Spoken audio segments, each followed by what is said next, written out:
Yes, Palluji, you have asked a couple of good questions on Jivan Mukti. Let's start. What's your first question? So I have quite a few questions now. One by one. What is Jeevan Mukti, Prabhuji? Okay. So the word, what is Jivan Mukti is the question. There are two words in that. It's a combination of two words, Jivana and Mukti. Jivana is life, Mukti is liberation. So, in a sense, liberation from life. Okay? So, it's a paradox. Two contradictory terms are there. Liberation is there and life is there. Can they be two together? Liberation from what? Okay. Yeah. Okay. So, the words are two compound words are there. Liberation and life. Mukti and Jivan. Yeah. In a sense, they are not, they're contradictory. Liberation from what? So normally we consider life is samsara, or life is a set of experience of pain and pleasure. So now you go through up and down in pain and pleasure. You're constantly seeking some peace and happiness. You want to come out of what you call as life. That's called mukti. Yeah. Life is a never-ending process. Punarapi jananam, punarapi maranam, punarapi janani generation. Again and again to take birth to experience life. Okay, it's eternal. It is never-ending. Okay. In fact, all of us are very ancient beings. In the sense, we took life when the universe appeared sometime long back. We keep on experiencing life in universe, taking newer and newer births, newer and newer bodies. So life is an experience which started at the time of creation of the universe, or when the universe appeared, and it will continue.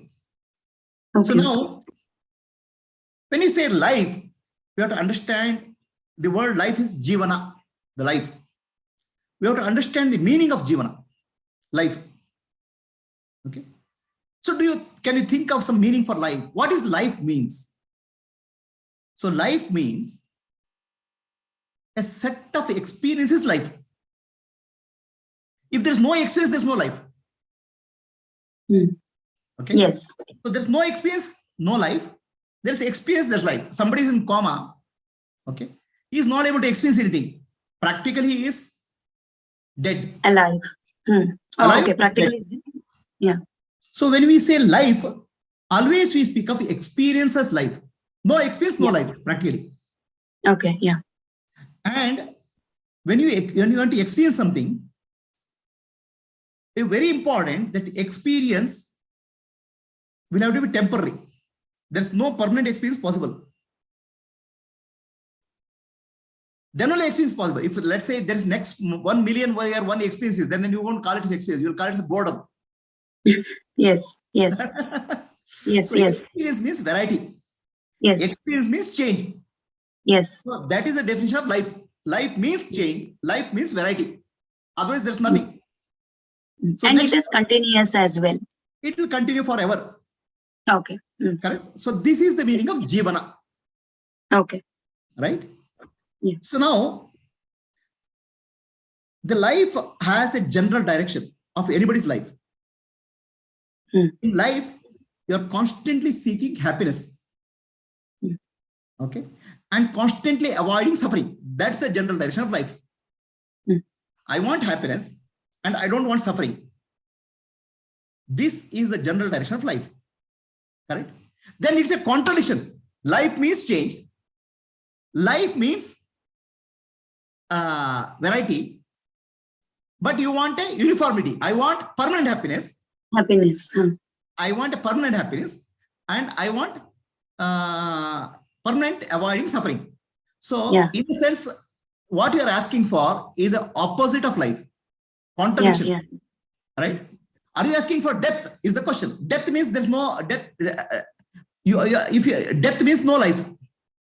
Yeah. But we don't want death, no life. We want permanent happiness and we want freedom from suffering. Okay. It is not possible in life. It's a contradiction. Right? It's a proper opposite of life. Life means suffering. Life means change. Okay.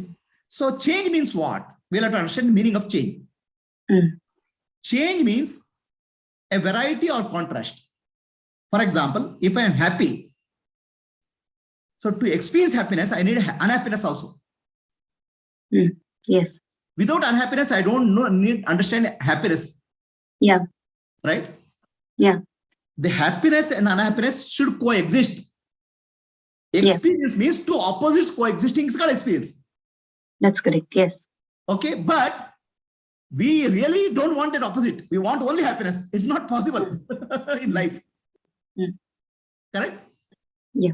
So we want only happiness, but life cannot, there's nothing, there's no, in a market called life, there's no only one variety. If you want to buy happiness, then you'll get unhappiness also as a package deal.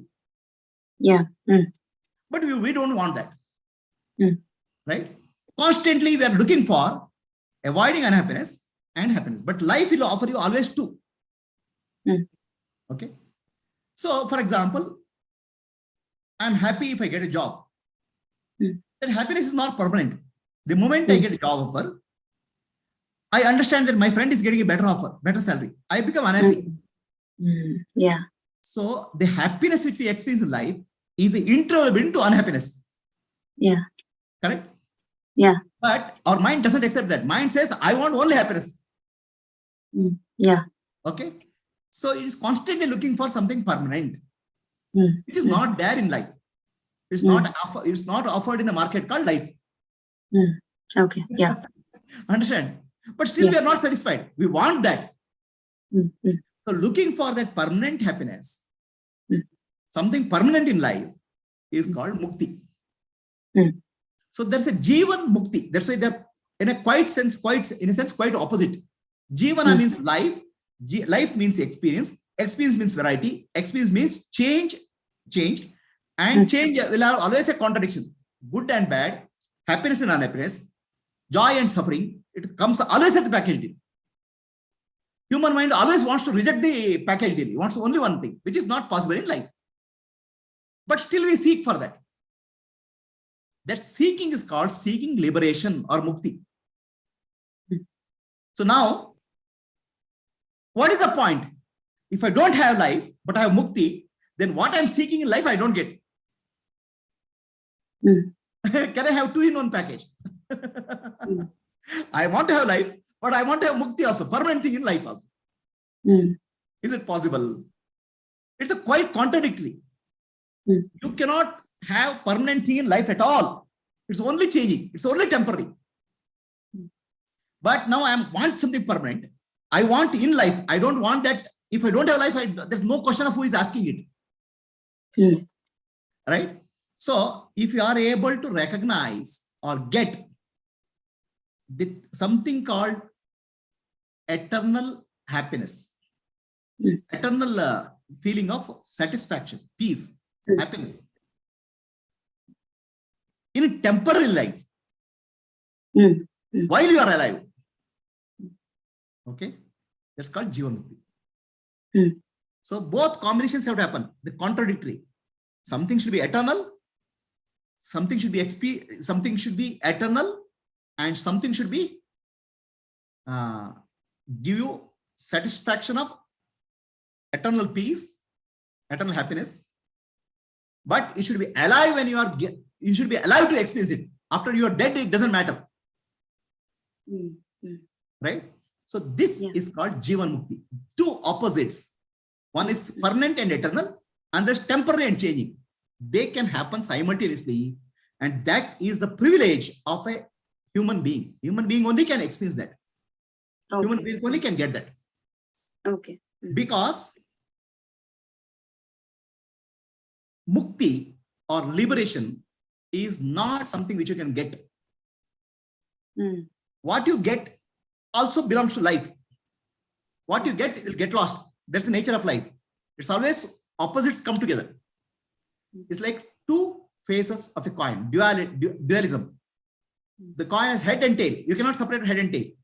In life, you cannot separate it. Life and death. Those who are born will bound to die. Happiness and unhappiness you cannot separate out. Okay, joy and suffering you cannot separate out. So, in the coin called life, you cannot get one face. So you have to go beyond that coin to understand life. If you understand life, you understand that you have an eternal life which is not dependent on this changing life. You have an eternity. In that eternity, life is appearing as a change. Yeah. So if you recognize that I am eternity, I am the Atma, I am the pure self, which does not change, whose nature is Ananda. Ananda means infinity, not bliss, not happiness. So then you feel a sense of satisfaction in life, sense of peace in life. Okay. So now this sense of satisfaction and peace in life will stop a full stop for the journey of life. Journey of life started in long back. Okay. But journey of life will not continue in the long future in the eternity, because our journey we are doing, constantly we are searching for happiness and avoiding suffering. So now you recognize happiness and suffering is not available in life. Permanent happiness is not available in life. My nature is eternal happiness, eternal bliss. I don't have to seek it in life. So then you will not enter into the further journey of life. There's a stopping of continuous cycle of birth and death. Punarapi jananam, punarapi maranam will stop. It's called rebirth will stop. Otherwise, rebirth will continuously happen, because we are not satisfied with one life what we have. Every life is unsatisfactory, because every life you are not able to catch that eternal permanent happiness. So to understand I am of the nature of bliss, I don't need to get happiness from life. I have my nature's infinity, which is bliss. Yeah. Okay? So we should not confuse the bliss with the word called happiness. Infinity. Okay. I am infinite. The word ananda in Sanskrit means ananta, infinity. A infinite does not crave for anything finite. So I am free from any craving. So if that recognition happens, that person is called Jivanmukta, and it has to happen when he is alive. So Mukti cannot be after you are dead. Okay, at least some part of your life you have to experience Mukti, so that your craving of life, I want something in life, I'm not satisfied in life, that feeling has to go. That should go. Yeah, that should go away. Okay. Then only you will not take another life. Yeah. Okay. So this is called Jivan Mukti. So Jivan Mukti is two contradictory terms in one life. Mukti, Jivana means samsara. Samsara is suffering.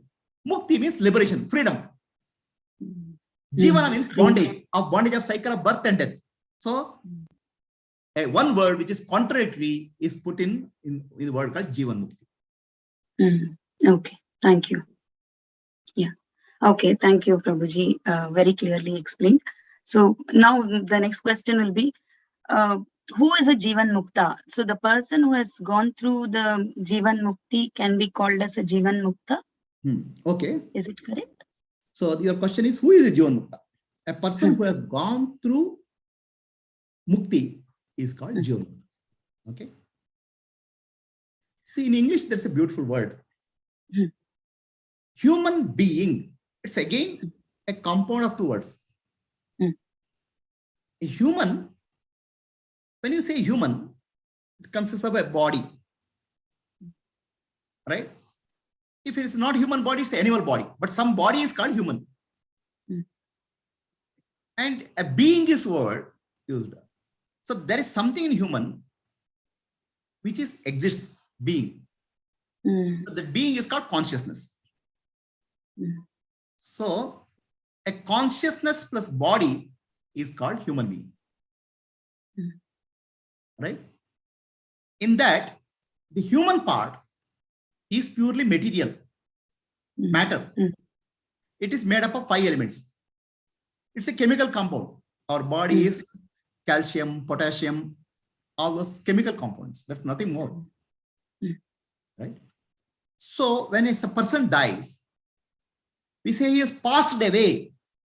Means he has passed away. His body is there. So what has passed away? That his consciousness is not visible in the body. The body doesn't appear to be conscious. Yeah. So now this consciousness has passed away. That means he is no longer there. That's why we take the body and we cremate the body. Either we burn the body, we bury the body, something we dispose of the body. Body is a waste product. Okay. So the body, which is made up of material nature, is a disposable product. Whereas the consciousness in the body is the real value. Yeah. Which gives the value to the body. Right? Without consciousness, body will not be alive. Body will not be interacting. You can say body is like a bulb and consciousness is like electricity. If there's no electricity, there's no bulb. A bulb cannot glow. Electricity is gone. Bulb is not there. Okay. Bulb cannot work. So the consciousness we call it as Atma. Okay. So now, in like English, there are two contradictory words.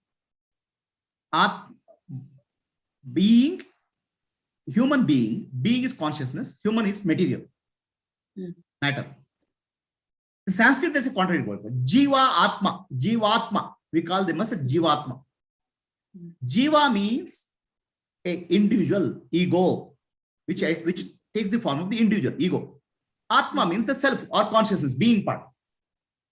So that's a compound word, Jivatma or human being. Okay. Now, the consciousness, what is there in human, will eliminate the human body. Okay. Now, human body becomes alive because of the consciousness. Human body has no problem, no ability to become conscious.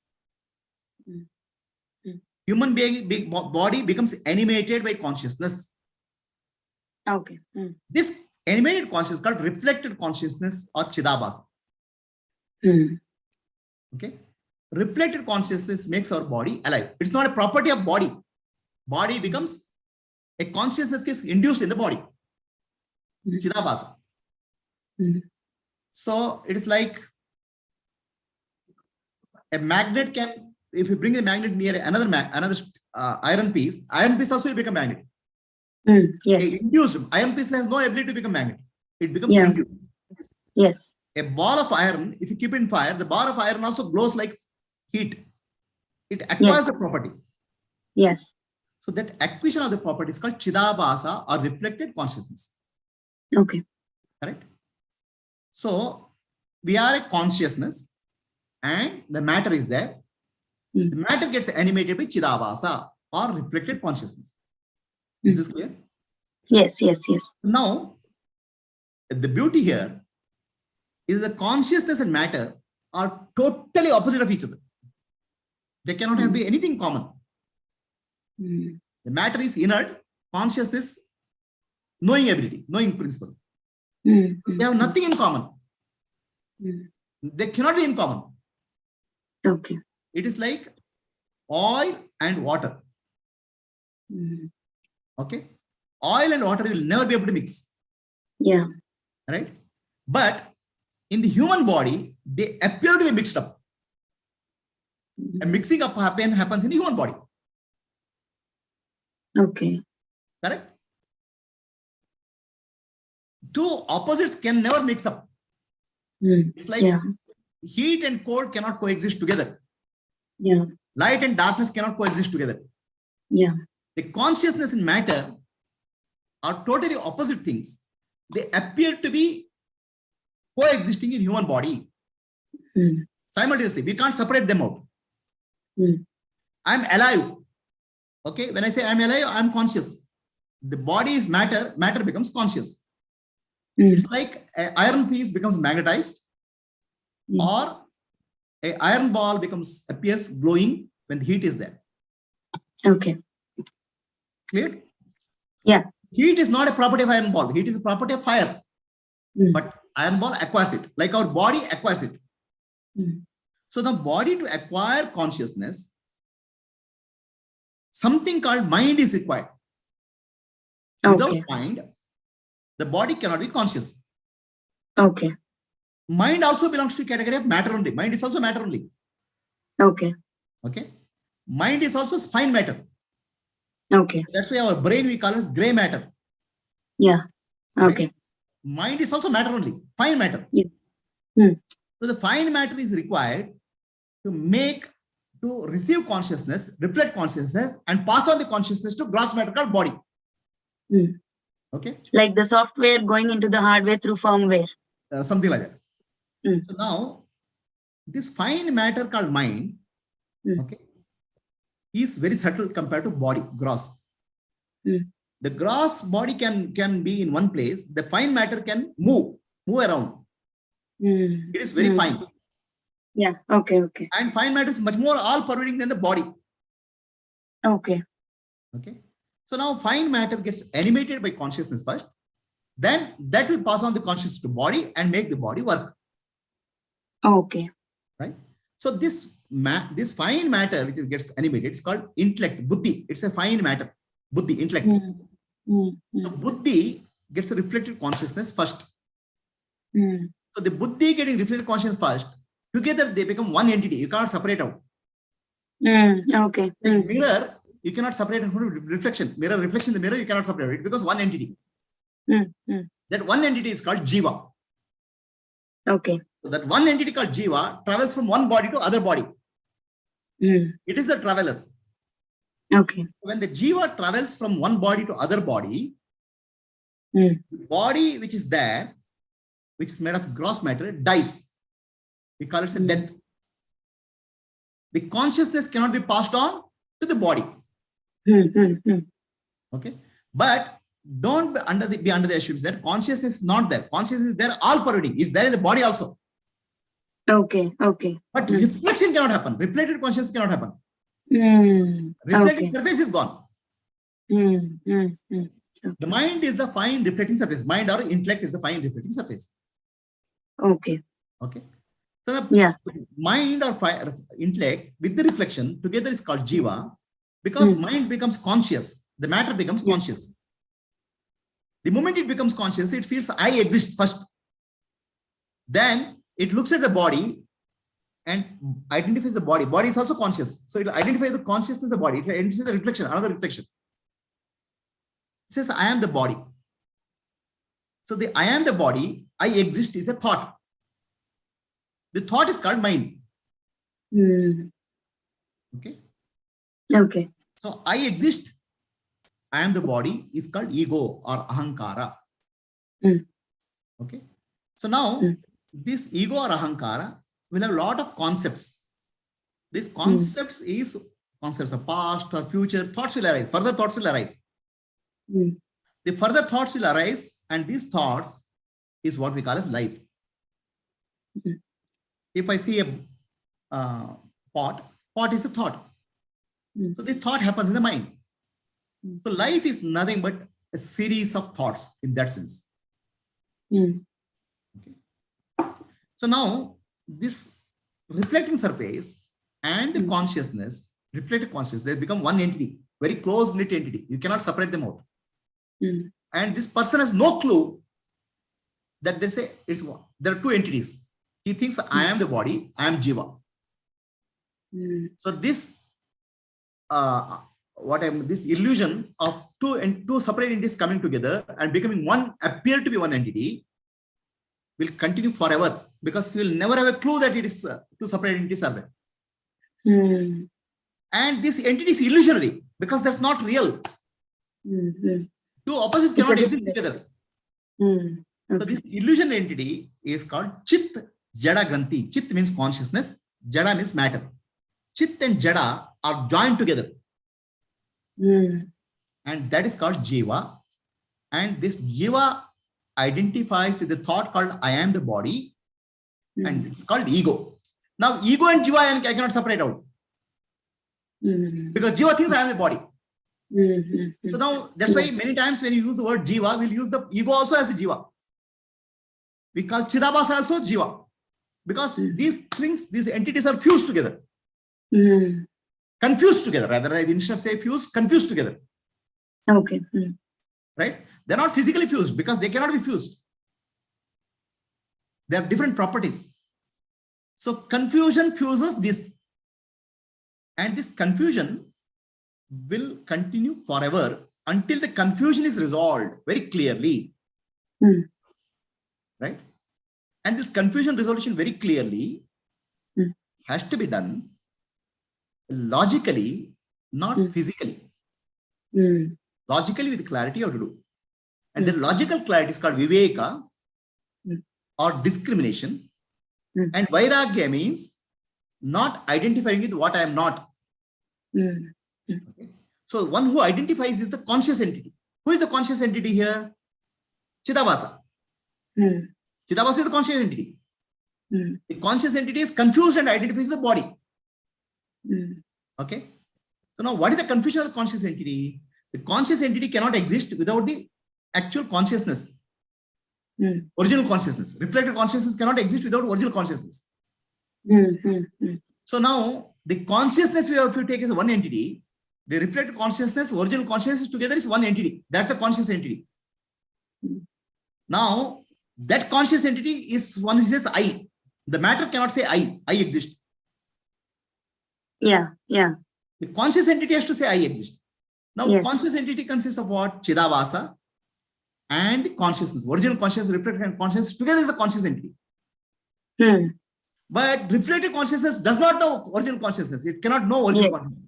It will only think that matter as me. The body. So it's only taking the body as myself, ignoring who really I am, the original consciousness. Okay. In other words, Jiva, which is a total package, confuses itself with the body. Instead of identifying consciousness, original consciousness, identifying I am the original consciousness. Okay. So this is the confusion of life, samsara. Now this confusion cannot be resolved. By yourself, you cannot resolve. You have no clue that it is, see, we can resolve something if you have a clue that it is there. You have no clue.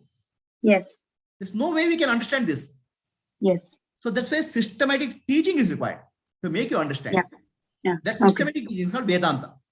The systematic teaching helps you to discriminate what is consciousness, what is matter. So properly you'll be able to discriminate. Properly you'll be able to arrive at the clarity. Okay. So what was your question? So who is Jeevan Mukta here? So the Jiva, which is the confused entity. The confused entity consists of Chidabhasa and the consciousness, original consciousness. Original consciousness we call as Atma now, as of now. Jiva plus Atma, Jivatma is what is there. But Jiva does not know Atma. Jiva thinks I am the body.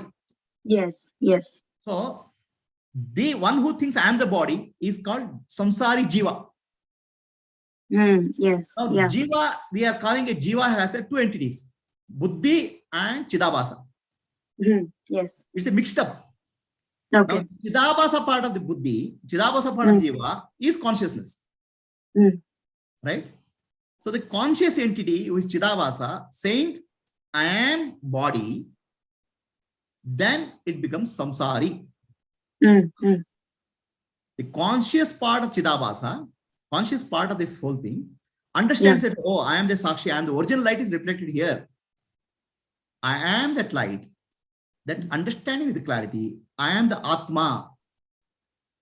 Okay? So this understanding one we gets using the intellect. Without using the intellect, Jiva cannot, because Jiva has become one with the intellect. It has become very tight-knit entity. Intellect has to be used. Intellect has to be used to understand this. Okay. So one who has used the intellect has developed the discrimination to separate out and realize that I am the Atma. That person becomes eligible for Jivanmukta. He is not Jivanmukta fully. Right? First you have to develop discrimination. Then you have to separate out what I am not. The body, mind, intellect, I am the conscious entity. Conscious is Chidabhasa. Chidabhasa is nothing but original consciousness, original consciousness. So you have to separate out the consciousness, which consists of Chidabhasa and original consciousness. Separate out. So when you say I, who is saying the I? Body cannot say I. Chidabhasa cannot say I. Chidabhasa is consciousness. It doesn't have to say I. It doesn't say I. Mm. The mixed entity is calling itself as I. Mm. So Yeah. if you really say, who is I here? The conscious entity. Yes. But it's confusing the matter. Yes. The conscious Yeah. entity consists of Chidabhasa and the original consciousness. Original consciousness is called as Atma or Sakshi. Mm. So now, Chidabhasa ignores that Atma or Sakshi part. Jivatma ignores Atma and says, I am the Jiva, I am the body. Yeah. Okay. So this is where the problem has come in. Mm. So one Okay. who says, I am body, Mm. he is the conscious entity, confusing the body. So that person is called samsari, bonded. Yeah. Okay. Okay, he is baddha, bonded. Okay. Mm-hmm. So now, this bondage will not go easily. Mm. It will go forever because this entity, jiva, which is subtle entity, will use one body to experience something, go to another body to experience something. It will keep on going, journey. Until the craving comes down. Until the craving goes. Goes. The craving goes only when you understand I'm not the body. Whatever, no matter what I do through the body, Mm. I will not be able to be satisfied. Mm. And Okay. what you do through the body is called life. Mm. Okay. So Mm. I have to, the jiva, when it recognizes I'm the consciousness, confusing with the matter, the confusion of the matter is the cause of my problem. Mm. I have to not to confuse, should not confuse myself with the matter. I have to understand I'm consciousness. Mm. Then that understanding clarity, when it emerges, it is called Mukti, liberation. Mm. Such a person is Jivanmukta. Now his body is still there. Body is intact. Jiva is intact. Mm. But understanding of Jiva has shifted. Mm. Okay. So now understanding of Jiva is shifted. He lives in the body. That's why he's two contradictions exiting same thing. Jivana Mukta. He is alive, but he is liberated. Liberated in understanding, alive in the body. Mm. So liberated in the understanding, Hmm. alive in the body. Correct. So now I am alive in the body. Hmm. Now I have understood what you have been telling about that I'm not body and all that, the Chidabhasa and things. So I have understood. Yes. So and I am in the body. So can I be called Jeevan Mukta, or am I You are available not, to be you are Jeevan not Mukta? Jivanmukta. You are not Jivanmukta. So that understanding Okay. is what I will take in next question. So I'm not Jeevan Mukta, but I am available to be a Jeevan Mukta. Correct. So what is that understanding? I'll take it as next question. First, let me complete the current question. Who is a Jivanmukta? So one who thought he is a Jiva, Yeah. which is a confusion of Chidabhasa with the body, understand that Chidabhasa is nothing but consciousness, Atma. Jivatma is nothing but Atma, not the body.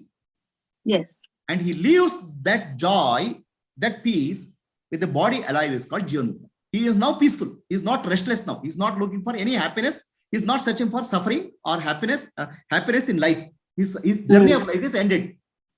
Okay. Journey of life has come to complete end. Journey of millions of lifetimes has come to complete grinding halt. Okay. No more craving for anything in life. His expectation from life is zero now. Okay. Right? Such a person is called Jivanmukta. Now, okay. I told you the craving comes because you identify the body. What is this identity of the body? So when you identify the body has a spatial limitation. My body is only this much. I cannot be everywhere. Yes. Right? So the body brings a concept of spatial limitation. I'm limited by space. That's correct. Right? So it is like you are getting squeezed into a box. Right? So if with you put boundaries, with the boundaries you get squeezed. You feel very, you don't have breathing space, right? That's correct. Let us say you move into a small house. You're living in a bigger house. Oh, it feels congested here. Yeah. So the space becomes less. Suppose you have to live in one bedroom while you have lived in 3 bedrooms. So you feel very congested. So the jiva or the conscious entity, I mean, I say use the word jiva, conscious entity, feels congested in the body. Okay. Because jiva by nature is consciousness. Yeah. The consciousness has no limitation. Yes. So what is unlimited appears to be limited by the body. So Yes. deep inside, Jiva still feels I am out. It's very congestion. Yeah. Body is limited. Okay. Yes. So that is a squeezing in space. So then the spatial limitation comes into picture. The moment Yeah. you get into the body, you see the world, which is very big. So you feel a separation. Okay. So now, not only you feel limited by body, you feel separation from space, the world. So the moment you are separated from the world, you feel fear because I want to survive. Yes. I want to Yes. live. Yes. Fear comes. First Yeah. is a limitation, then there is a fear. That's correct. Yes. Why fear? Because deep inside, I want to live eternal life. Because I'm already eternal. Okay. See, a person who is born in a poor family may feel comfortable with poverty. But somebody who's very rich, if he gets into poverty, he will never be comfortable. Right?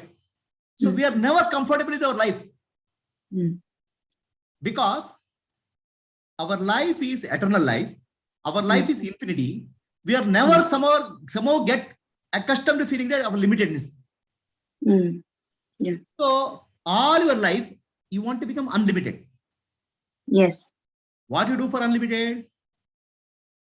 You want to expand your boundaries by bringing more friends, more relatives. Okay. Or you can build a kingdom. So you want to expand your boundary as much as possible. To feel it's mine. To feel, get rid of this concept of limitation. Yeah. Okay. Get rid of. Yes. Yes. Yeah. So you are limited. You want to get rid of limitation. Yes. Right. So, but no matter what you do, that limitation will not go, because what you gain as a land or property or a kingdom will go. Yes. Your friends and relatives will not be there. Yes. You yourself Everything. will not be there. Yeah. Everything is temporary. You yourself will not be there. Yes. Yes. Yes. Correct? Very much true. Yes. So the problem of this, we are trying to solve a problem. Problem is genuine. I'm limited. And I don't understand that no matter what I do, I can solve this problem. But still I struggle to solve the problem. Yeah. At the end, it's just a struggle only. Solution will not come. Yes. Right? So all your relatives, all your friends, all your land, all your property, all your business, all your money, all your power, all your position is your futile attempt to become unlimited. Unlimited. It is bound to fail, because that's the problem is not there at all. Problem is in your confusion. Problem is not in the experience. Yes. Yeah. We are trying to solve the problem of confusion through which created the experience. We are trying to solve the problem in the experience level. The confusion has to be solved. Okay. Yeah. Okay. A cancer cannot be treated at the symptom level. Somebody has a cancer, has a stomachache. You cannot solve it by giving a painkiller. You have to treat the cancer. The problem is in wrong understanding or ignorance. Who am I? Yes. Okay. The space limitations come into picture first. Yeah. So then also you struggle hard to get something in life. Yes. Because anything we want to do in life, want to get a friend or a relative or marriage or children or a job, you have to work. Yeah. So then karma comes into picture, the action. So you are limited by space because of the body, karma because of the body. Because whatever you do, no matter what you do, seems to be satisfied. Okay. Okay. You are still suffering because you can't get the infinite by finite. Yes. The law is simple. Infinite you cannot get by finite. Yes. Yeah. Yeah. But in your mind, you are trying to get the infinite by finite. So infinite love for my wife, infinite love for my husband, infinite love for my children, infinite love for my relatives, infinite power for my business. Infinite cannot be got by finite. And whatever you get will disappear. There's the law of nature. There's law of life. So all your life, you are living in a frustration actually. Constantly you're running after frustration because you're not running after the right thing. But we don't understand it. We keep on hopes.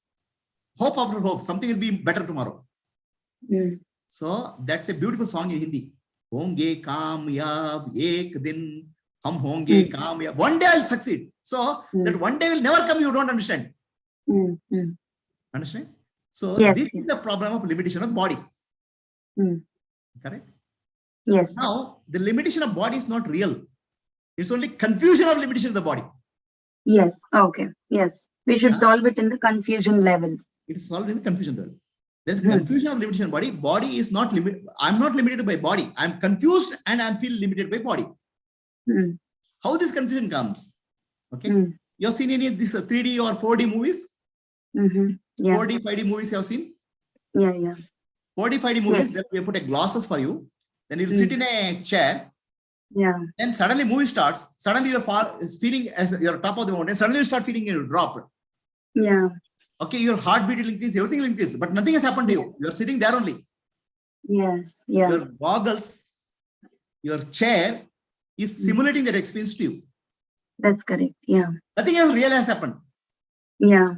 So similarly for consciousness, this body is simulating 5D, 7D experience. You're putting a goggle called body, which is giving 7D experience. So 3D experience or 4D movie itself is wonderful. Actually, if you fall from the mountain, you cry. So 70. Yes. 70 is 5 sense organs: touch, sound, smell, taste, and form. 5 sense organs. Okay. It's a 70 and memory and mind. So 70 experience you are having, which is very real. Even 3D artificial movie itself, 3D audio movie itself is so real. You sit in a 4D movie and you're dropped from a mountain, you start shouting, crying, I'm falling from the mountain. Yes. It's an experience, but not real. Yes. So it is 70 movie which is created with body. Okay. Now in the 70 movie, another problem is that it's an interactive movie. Yeah. It's not. Yes. It is That's not even more. movie. You can interact in this movie also. You can change scenarios like you play a video game. That's correct. Try to create some new situation. Again, you get trapped with that. So this 70 movie is called Maya. So it's coming because I identify the body. It's like saying, I wear these glasses and I'm looking at you. I don't even remember that I'm wearing glasses. I'm forgotten I'm wearing glasses. Glasses have become part of me. Yes. So similarly, when consciousness experiences the world, the body becomes part of itself. So it doesn't really, forgets about the origin. Forget it because the experience is so engrossing. Woman, I'm looking so beautiful. World looks so beautiful. My eyes are on the beauty and experience of the world. My experience will never understand this body is what I'm wearing. You clear? So then body, how you can forget? Because your body has become part of you because you're engrossed in the experience. Yes. Very much true. Right? So the body brings a concept of spatial limitation. Body brings a concept of karma. So now karma, when you do something, some result will come. The result will be never satisfactory, will again more result. So like that, your life will continue for experiencing karma. More and more. Yeah. Okay. So then there's a time limitation also. The time limitation comes from the mind. Space limitation comes from the body. Time limitation comes from the mind. What is time limitation? So what we call as time is nothing but an interval between two events. So morning 6 o'clock, I saw sunrise. Evening 6 o'clock, sunset happened. Interval between the two events is called time. And each event is a thought in our mind. So time is nothing but interval between two thoughts. So no mind, no thought. No mind, no thought, no time. Okay. In deep sleep, we don't have time concept because there are no thoughts. A person in coma will have no thoughts. There's no time for him. Okay. Right? So time itself is nothing but thoughts. Yeah. Okay. Right? So when you meet your friend after a long time, 7 days will fly away.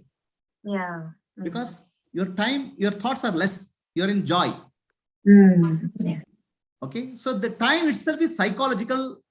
Time itself is not real. But time is mind. So if you have a toothache exactly at 10 o'clock in the night, okay, every minute appears like 1 hour. Still 10 o'clock, still 10, 11, 1, still 11 o'clock. Yeah. Till you reach the doctor in the morning, every minute Yes. becomes 1 hour, big. Yes. So time goes slowly or fast depending on a psychological condition. Yes. Understand? Yeah. So in that sense, time is not physical, time is psychological. Yes. The time physical is nothing but events in the universe. They are called chronological time. Chronological time is required for us to interact in the world, but psychological time is what we really live. Yes, that's correct. Okay. Yeah. If there's more suffering in life, psychological time appears to be very long. If there's joy in life, psychological time should be shrinking. Most correctly. Okay. Yes. Right? If you're infinitely happy, time is zero. You have gone beyond time.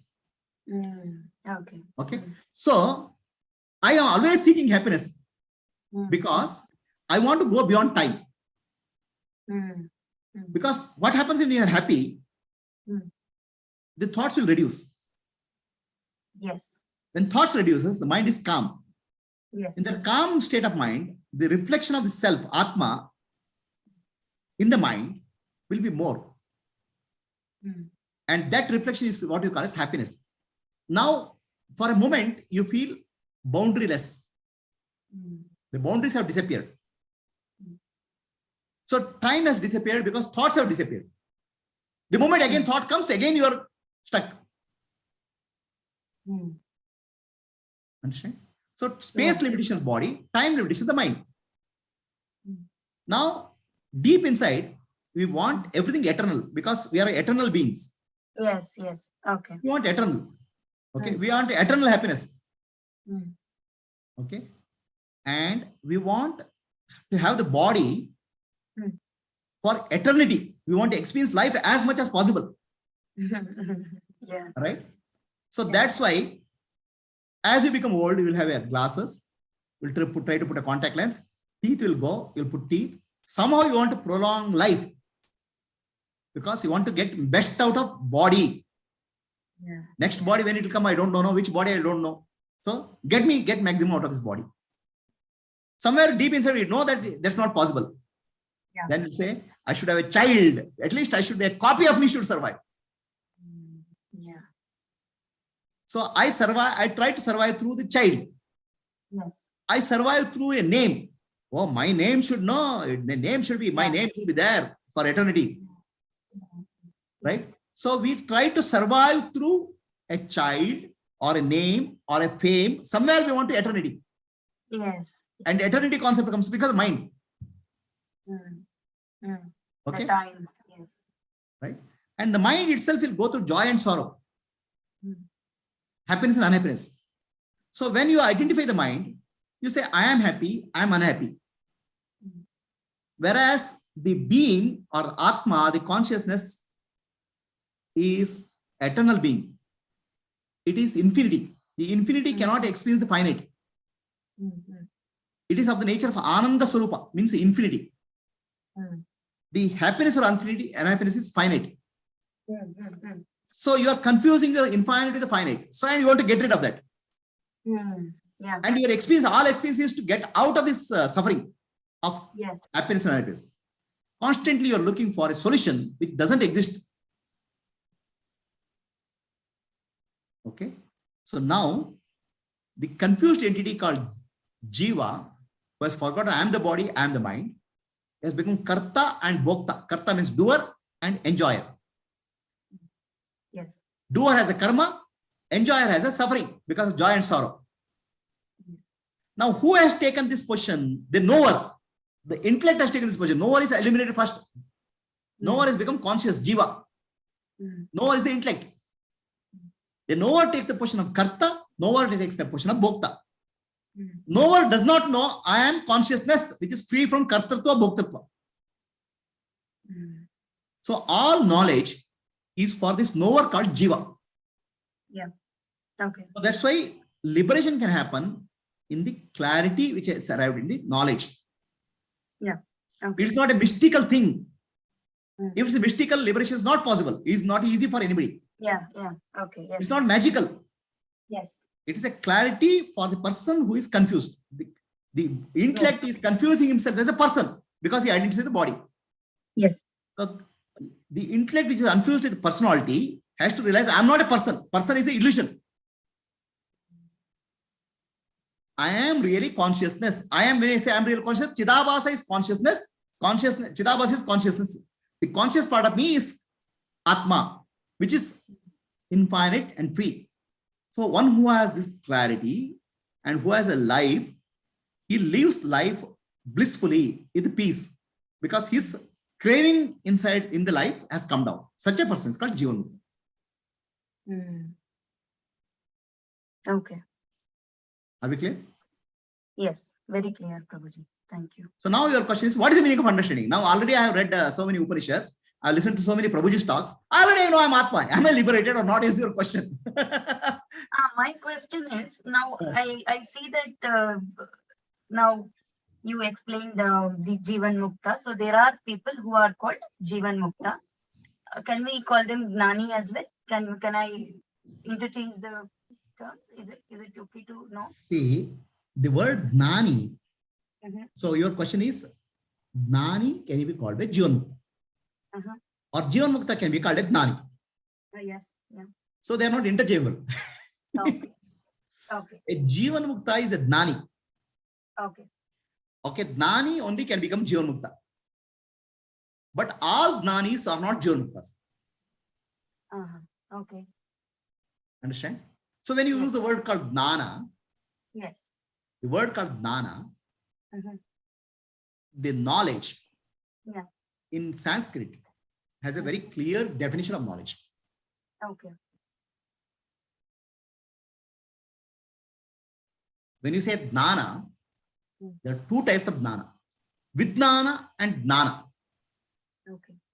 Vijnana means Vishishta Gnana, specific knowledge. Gnana means pure knowledge, generic knowledge. Okay.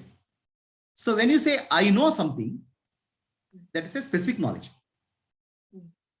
I am the knowing principle, then it's a generic knowledge.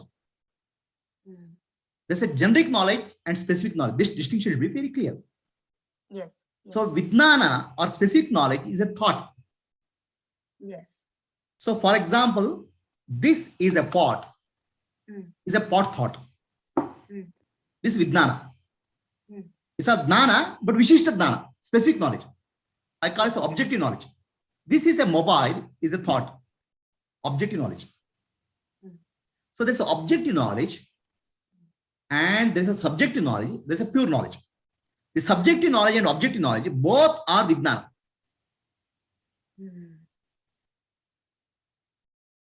So let's say objective knowledge is about objects of the world. This is a book, objective knowledge. This is a pot, is objective knowledge. And all objective knowledge is thought.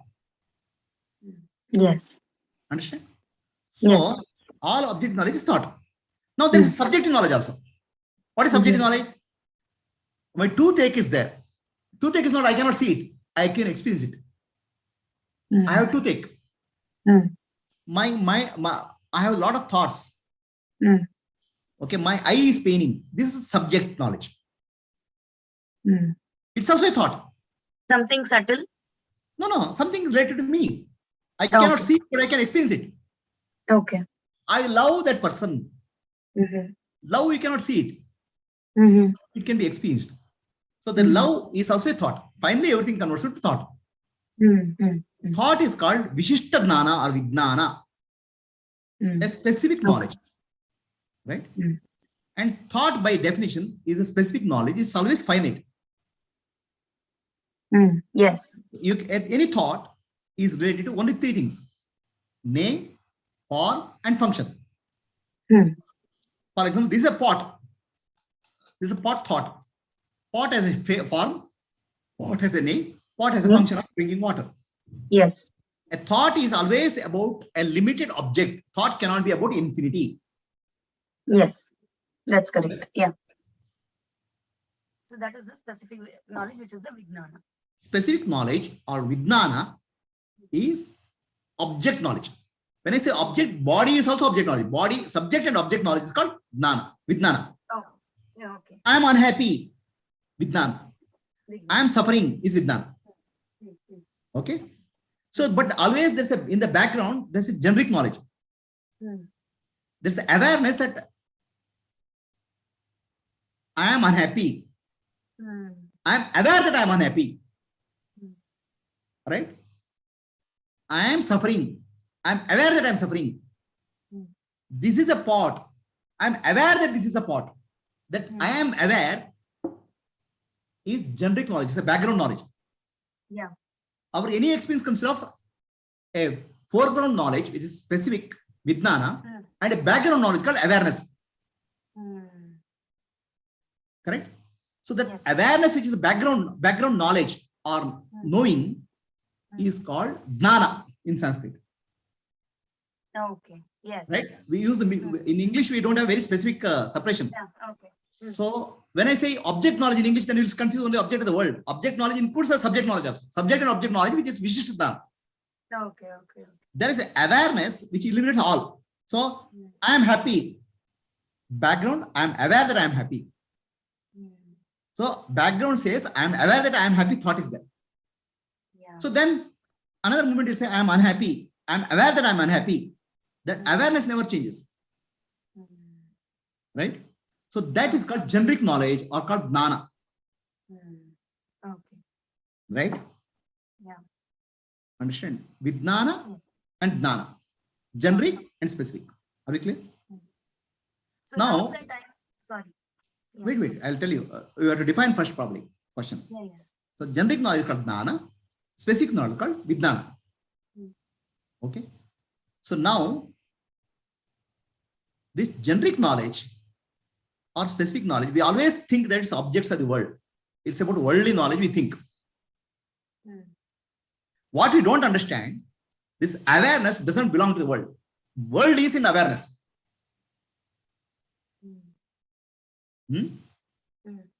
That awareness, anything related to the world, still is limited because it's bound by the world, including body. So Pradnana, beyond Jnana or Supreme Jnana, has no limitation. Yes. So the Pradnana is called Brahman. So Jnana is the generic knowledge. When you understand this generic knowledge is limitless, it's called Brahman. So Jnana we can understand only in the context of object knowledge. Yes, correct. Right? We say, oh, this pot is there, this is Jnana. Oh, I am aware that pot is there. Also, you are saying always you bring in the awareness or Jnana in the context of objects. Jnana and Vijnana, you are looking at the context. What you don't understand is Jnana is beyond your worldly knowledge. Even the world is there or not, that awareness is not affected. It's called Pradnana. Pradnana means no limitation. No limitation of time, no limitation of space. So when you use the word Jnana or knowledge, also you have a concept of limitation of time and space, because only if I know some object is there, I am aware. Yes. Right? So Vijnana, Jnana is dependent on Vijnana for you. Really, Jnana is Pradnana. It's limitless. It is not dependent on Vijnana. Objects of the world is there or not, body is there or not, it is not. There's Vijnana. Pradnanam Brahma. This is the teaching. Okay. Right? So now, the one who gets the knowledge, one who recognizes, I am Pradnana, such a person called Jivanmukta. Who will recognize even without the Vijnana? Yeah. Vijnana is, I don't have to depend on Vijnana is not at all required. Yeah. Okay. I am Pradnana. Body is there or mind is there, intellect is there. The Pradnana is not affected. That's called Brahman. Where boundaryless. No time, no space. Such a person is called Jivanmukta as well as Gnani. Wait. So first the understanding, what is Jivanmukta understanding, I'm told. Oh, okay. Yes. Correct? Now, the understanding itself will have to, understanding itself you have to understand. Yes. Right? So, the understanding happens through sense organs. Okay. So I see this pot and I know it's a pot. A thought is there. Pot thought is there. So this is called knowledge gained through senses. Yes. It's called pratyaksha jnana. Okay. Yes. Okay. Yes. Sometimes I cannot get it. There are many things in life are not available to sense organs, but its experience is available. So for example, I have pain when I pinch. Okay. But you cannot understand my pain. Right? So still it's pratyaksha. It's available through sense organs or the body. But there is some knowledge there which is not available to sense organs. It's available to only for intellect. Okay. Yes. Yes. Definitely. We can do inference. That's called paroksha jnana. Aksha means sense organs, which include all 5 sense organs. Paroksha means not my sense organs, somebody else's sense organs, somebody else's conclusion I am taking. Yeah. Okay. This somebody else's conclusion I am taking, but still I am true. I am convinced that it's true. Yes. Yes. Yes. It's called paroksha jnana. Okay. So Atma jnana is never pratyaksha because Atma cannot be seen. Yeah. Yeah. Okay. But journey of Atma jnana starts with the paroksha jnana. Okay. Okay. Somebody has to tell me. The guru, the books will have to tell me. What you have to tell? You're not the body, you're not the mind, you're not the intellect, you're pure consciousness. Nanu, nanembudu nanalla, ideha manabuddhi nanalla, sachidananda atma shivananu nane, shivoham, tattvamasi. A teaching has to be given. Yes. Okay. Now, teaching which you are given to you and which you believe is true, believe it's true. Okay. It's called paroksha jnana. Okay. Now what will happen to most of the people? Read 5 spiritual books. Listen 10 times tattvamasi. Repeat nanu nanembudu nanalla 100 times. They get convinced that there's no true knowledge. But that's a belief in true knowledge. That's not real knowledge. They get convinced that that is the true knowledge. That is a conviction that I am Brahman. Yeah. Still it's paroksha. Yeah. Understand? It is paroksha. Okay. So what will happen? I read some Upanishad. I'm a good scholar. I'm able to chant Upanishad. I'm able to chant Bhagavad Gita, give sloka, meaning of sloka Bhagavad Gita. He's still in the jnana domain. He has not been gone to pradnana. Yes. But he's very convinced that this is truth. Yeah. Okay. Conviction is there. Yeah. Even to come to that level is not easy because, yeah. So from you have come to paroksha, you have gone to read some spiritual books, you have gone through guidance of Guruji, you have gone to understand Vedanta. So clarity and conviction has developed that I am Brahman. Yes. Okay. But still it's a belief. Belief in what? Belief in the words of Guru, beliefs in the words of Vedanta, belief in the teaching. Yes. And many people think that this is realization. This is not realization. This is the first step of realization. So that person who is having the paroksha jnana, who has come to the understanding with the belief that he is Brahman or she is Brahman, is not a Jivan Mukta, is not an enlightened being, right? Yeah, but he may appear like a Gnani. Of course, Because he has the knowledge. Can you speak a bit closer to the mic? Your audio is fading. Sorry. So, one second. Yeah. So, he will not be called as an enlightened being, right? No. People may call him as enlightened. What people call doesn't matter. See, somebody is able to quote all Upanishads properly, give clear meaning. From the outer world, he appears like a Gnani only, a wise person only. Right? So we are not bothered about what world calls some person. Okay? So we have to understand really what is a Gnani for ourselves. For calling somebody, it doesn't matter. Yes. Yes. Right? Many people confuse a Gnani who has a knowledge of a lot of subjects as Gnani, which is true. Gnana always relates to subject matter expertise. Yes. Okay, people call us Gnani. Mm. So now, when we speak of Jivanmukta, we are not a Gnani in that sense. He is an Aparoksha Gnani. From Paroksha Gnana, you have to go to Aparoksha. Aparoksha Gnana. Okay. Okay. So when going from Paroksha Gnana to Aparoksha Gnana, is there an event or something that happens that that's next question. Okay.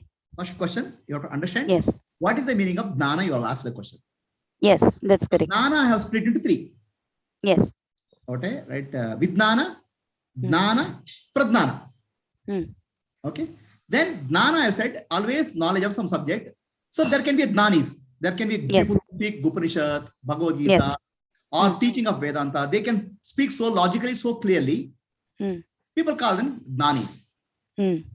But a Jivanmukta is a Paroksha Gnani, Aparoksha Gnani. Okay. So Aparoksha Gnana and Paroksha Gnana are different. Okay. But Aparoksha Gnana is not possible without Paroksha Gnana. Okay. Right? First, you have to get indirect knowledge very clearly. You have to get convincing knowledge. Then only you will get Aparoksha Gnana. There is no jump to Aparoksha Gnana directly. Okay. So that's why Shravana and Manana and Nididhyasa, listening to the teachings, contemplation on teachings becomes important. Okay. So, what is the gap between Paroksha Gnana and Aparoksha Gnana? Yes. Yeah. Gap between the Paroksha Gnana and Aparoksha Gnana is belief and reality. Okay. Understand? Yeah.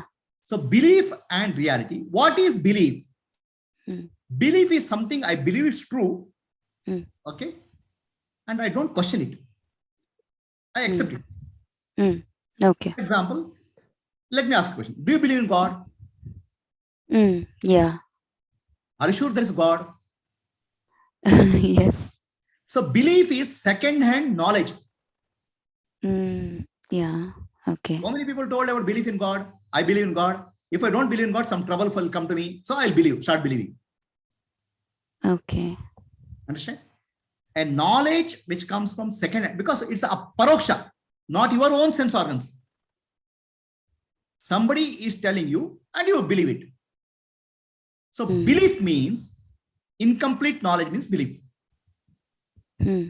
So belief is something we take for granted, which is what not necessarily true. So for example, some people believe, okay, fair people are superior. It may not be true. It is not at all true. Color does not matter to be superior. So tall people are smart. Some logic works in our mind. We never question it. Right? So never questioned, but accepted as true is called belief. So Aparoksha Gnana, Paroksha Gnana starts with that. But here, the teaching is coming from a genuine source, authentic source, so you have a reason to believe it. Okay. Right? Unlike some other reason, unlike some illogical things, you have a reason to believe because it's coming from authentic source. Yes. Yeah. So you start believing it. And when you start believing it, you will not question it. You live your life accordingly. Okay? But God has not become a reality to you. There is a gap between the belief and reality. So belief always has a doubt. Yes. So if I say I believe in God. Do you believe in God? If I ask 2 times, you'll get angry. How can I not believe in God? Because the God is not a matter of reality to you. Yes. What is reality? What is experiential only is reality. What is not experiential is not reality. Yes. Right? So now, is God a matter of your experience or not? Is God your matter of your experience now? Let me ask you a question. You said, I believe in God. Is God, you experience God? Is God your experience or reality, or experience or belief for you? Belief. Right? When it becomes experiential reality, so then it is called pradnana. That's called aparoksha jnana. Now, there's a problem here. Okay, the problem here is any experience is temporary. Yes. Start with any experience is temporary. Yes. Yeah. Okay, any experience is changing. So we are looking for some experience which is eternal, which is unchanging, which is called pradnana. Understand? Yes. So there's a contradiction. So from aparoksha jnana, you have to go to aparoksha jnana, which is eternal. And it should be eternal experience. It's my direct experience. It should be direct experience. But by definition, direct experience or any experience is temporary. Yes. So to become aparoksha jnani, you have to recognize that awareness which is present in all experiences and which is there in no experience also. That knowledge will become eternal. So if you are able to take your understanding is I am that reality, now it's not no longer a belief. I am that awareness which is there in all experiences. Yes. And which is there when there's no experience also. Yes. If that clarity emerges in you, Okay. then from paroksha jnana, you are moved into aparoksha jnana. Okay. Okay? Yeah. Now, what is the difference in paroksha jnana and aparoksha jnana? Paroksha jnana is belief. Yes. Still, you don't have conviction. Mm. So then, paroksha jnana, you'll say, I have clear knowledge, I am Brahman, Mm. but I need to do more meditation. Always there's a gap inside. Mm. I will do more nididhyasa. Mm. I will do something about it. Mm. Because you don't have experience. Mm. Aparoksha jnana is not there. Mm. Direct experience is not there. Mm. Yeah. Aparoksha jnana, there's no English word in that for that. Mm. Paroksha jnana is indirect experience. Aparoksha Okay. jnana translated to direct experience. Still, it's still an experience. Experience. Yeah. We should remove the word experience because So, it's both an experience and no experience. Yeah. so that's why it's called, one special word is coined for that. Mhm. Perception is always related to the world. Yes. It is called a perception. Opposite of perception. A perception. Okay. A perception. A loose translation for aparoksha jnana. A perception. A perception. Okay. A perception. When you use the word A and T or A, so it becomes opposite of perception. Yeah. A perception. Okay. Okay. So then, a perception, intuitive a perception is the word loosely used for aparoksha jnana. Intuitive a perception gives you absolute clarity. The clarity comes from logic is one level, paroksha jnana. So that is very important. Without clarity in the paroksha jnana, you will not be able to get it. Right? The clarity in the paroksha jnana should be result in clarity of aparoksha jnana. Okay. Okay. So now, in the paroksha jnana, Brahman is still a concept. Yes. Okay. Yes. In aparoksha jnana, Brahman is not a concept. I am Brahman is a absolute clarity. There's no doubt. Nobody can shake it. Yes. Yeah. Otherwise, Yeah. even small question will shake you. Yes. Okay. So you say, I have read all the Upanishads. I am Brahman. I am very clear. Okay. So then I ask a question. Are you clear Brahman? You'll say confidently, I am Brahman. You'll say, but deep inside there will be always a gap. Yeah. So say, no, I am Brahman, but I have to do a little bit more meditation to become Brahman. Understand that. So the mind has always a pointer. Mind will always say, refuse to accept you are Brahman. You may say, you may believe it, but still that aparoksha jnana has not happened. Yeah. So you may, for other people, you will tell, I am Brahman also. It's ego telling, not real jnana. Not real aparoksha jnana. Many people get fool themselves and get stuck in this level. Okay. So read 10 spiritual books. You think that you are Brahman. You think that you are Brahman, but you have not realized you are Brahman. Brahman is not a reality for you still. So they are not realized beings. Yes. They are not realized beings, but they believe that realized beings. They believe that they are realized beings, but in real they are not realized beings because they have not got the aparoksha gnana, or they have not the pragnanam Brahma. They have not experienced. But they strongly and really believe that I am Brahman.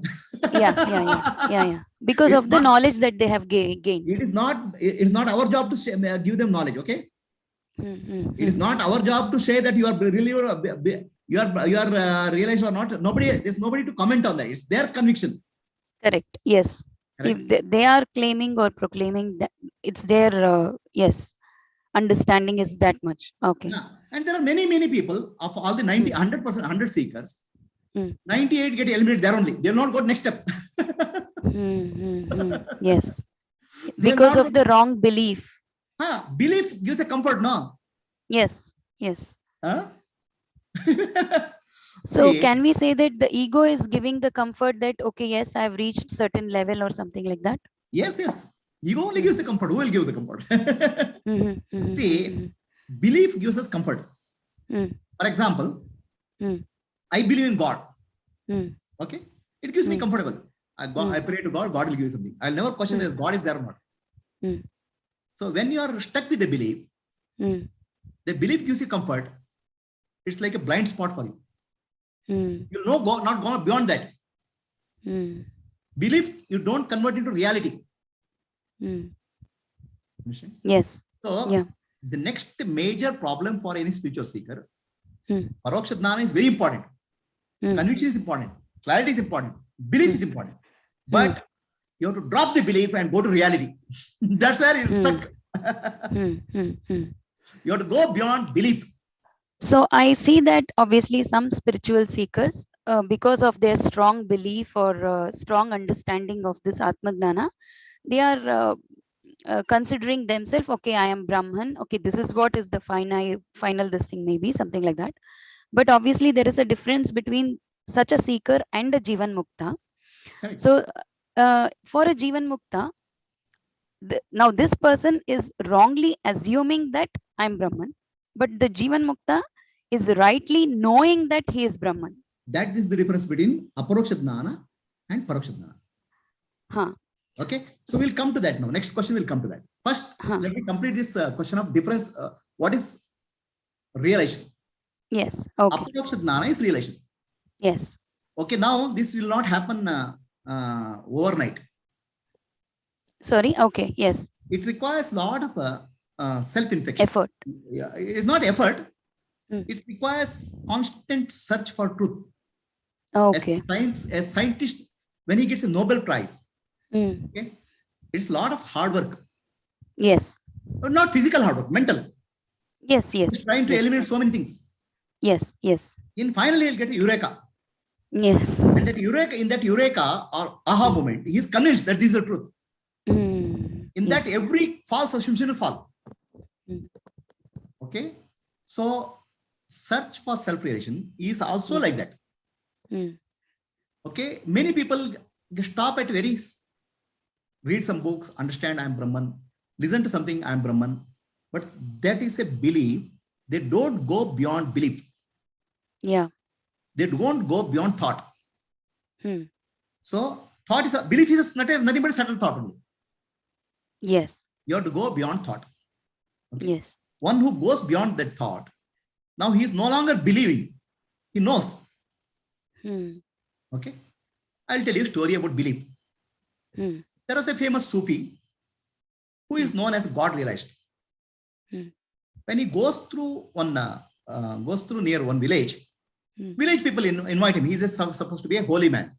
So please something about God. Okay. So now he goes into this thing. There are some few people, 100 people have gathered. He asks them, do you believe in God? So then they say, all of them will lift their hand. I believe in God. Then he says, there's nothing to tell you about it. You already believe in God. He goes. Because belief means suspension of our spiritual journey. We are stopping our spiritual journey. Spiritual journey is belief is the starting point. Then you go beyond the belief. That going beyond the belief is called aparokshadna. So when you believe something, you're stuck. Then you don't search. You don't question. All religions are in the domain of belief. Okay? Spirituality starts only when you question your belief and go beyond belief. Understand? Yes, yes, yes. Right? So religion is a very supportive system initially. Correct. Yes. Belief is a beginning. Then Yes. spiritual teaching is a very supportive system. Yes. So it will help in rejecting wrong belief and bring right belief. That's also right. That's correct. Finally, belief has to be, you drop it. Belief also is in the domain of mind.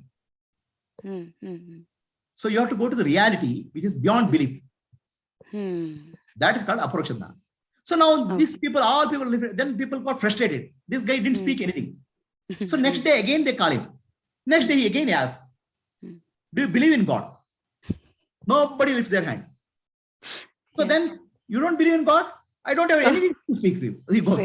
Okay. Yeah. So believing is a problem. Not believing is a problem. Not believing is also a problem. Both are in the domain of mind. Yes. Okay. There are atheists, we can say atheists. I don't believe in God. They believe that they don't believe in God. That's also in the domain of mind. Yes. It's a mental structure. That's all. Mental structure gives comfort. That's all. Belief is there for us to give comfort. That's all. Yes. Okay. So now, next day again they call him. So this time they have talked to each other. So he again asked the same question. Do you believe in God? Then 50% lift their hand. I believe in God. 50% they don't lift their hand. Don't believe in God. Then he says, very good. 50% of you believe in God. 50% don't believe in God. Those who believe tell the non-believers. Over. He goes. Yeah. So belief or not belief also is a belief.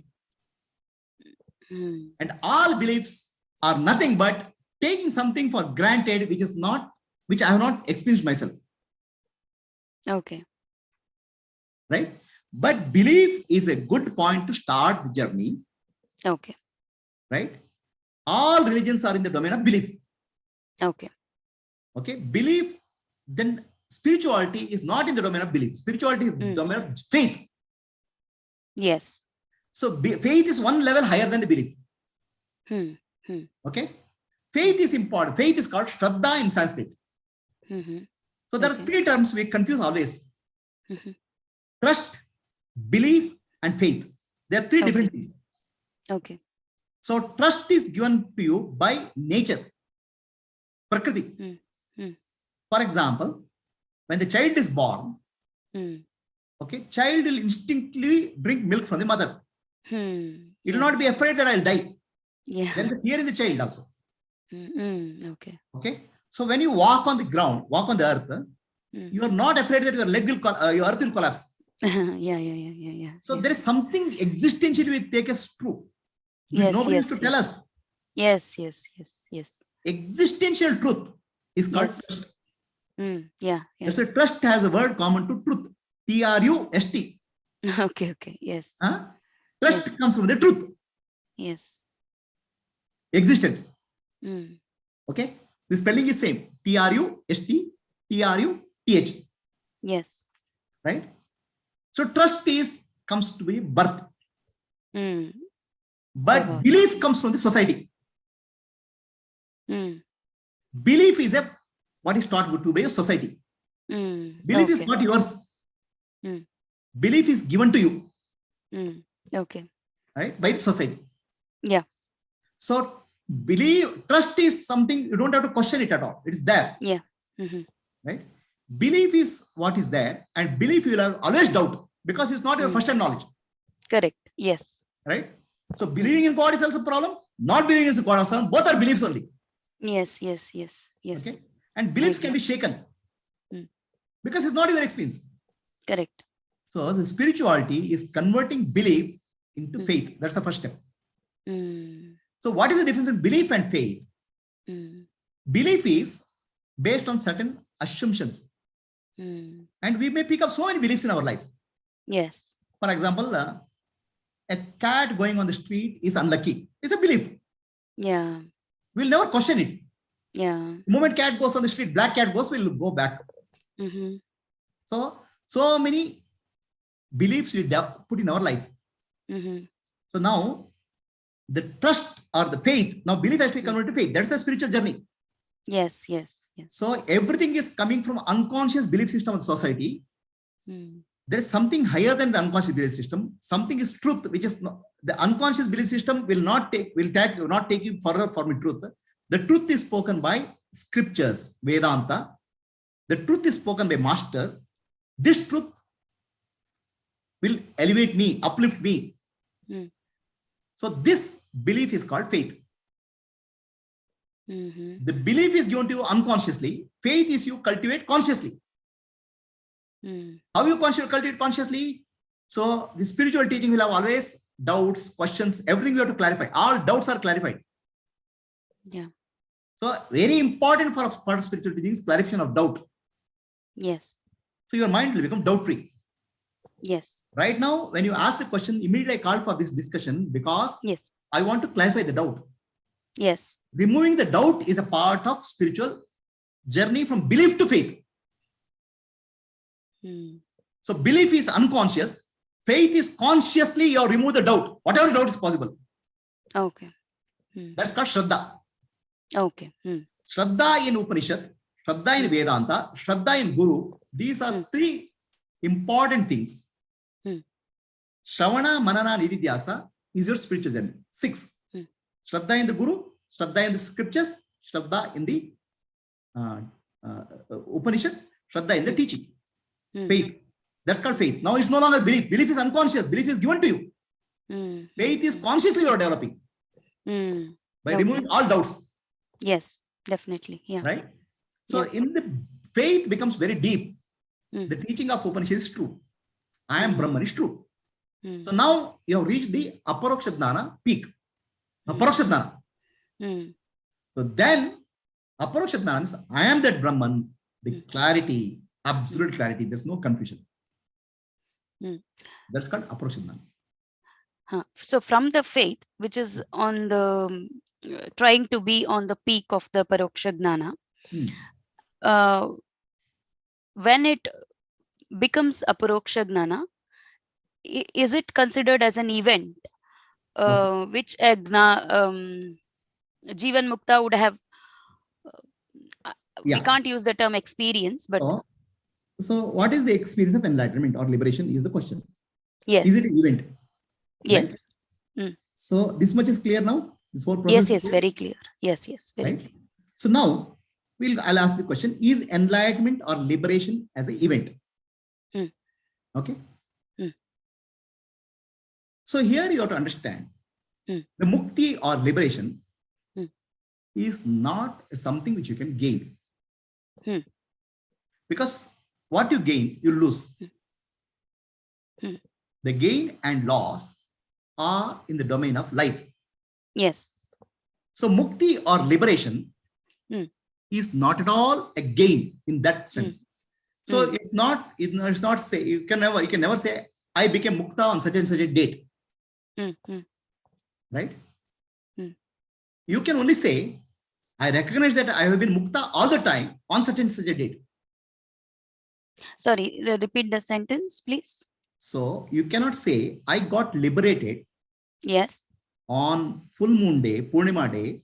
Yeah. On such and such a time, I got liberated. Okay. Yeah. That's a false statement. Yes. Okay.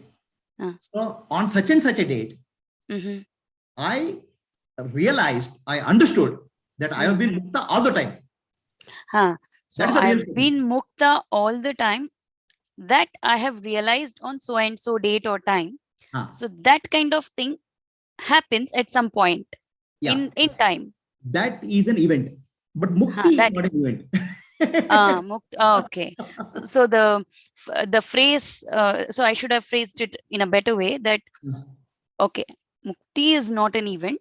Liberation or mukti is not an event. Yeah. Okay. Because you are already liberated. As Atma, you are already free. So the realization point is an event. Realization point is an event. Okay. But that has nothing to do with your mukti. You already mukta. That has nothing to do with mukti. So the Jivanmukta would have seen that realization point at some point of time. That is in time. That is in time. That is time in space.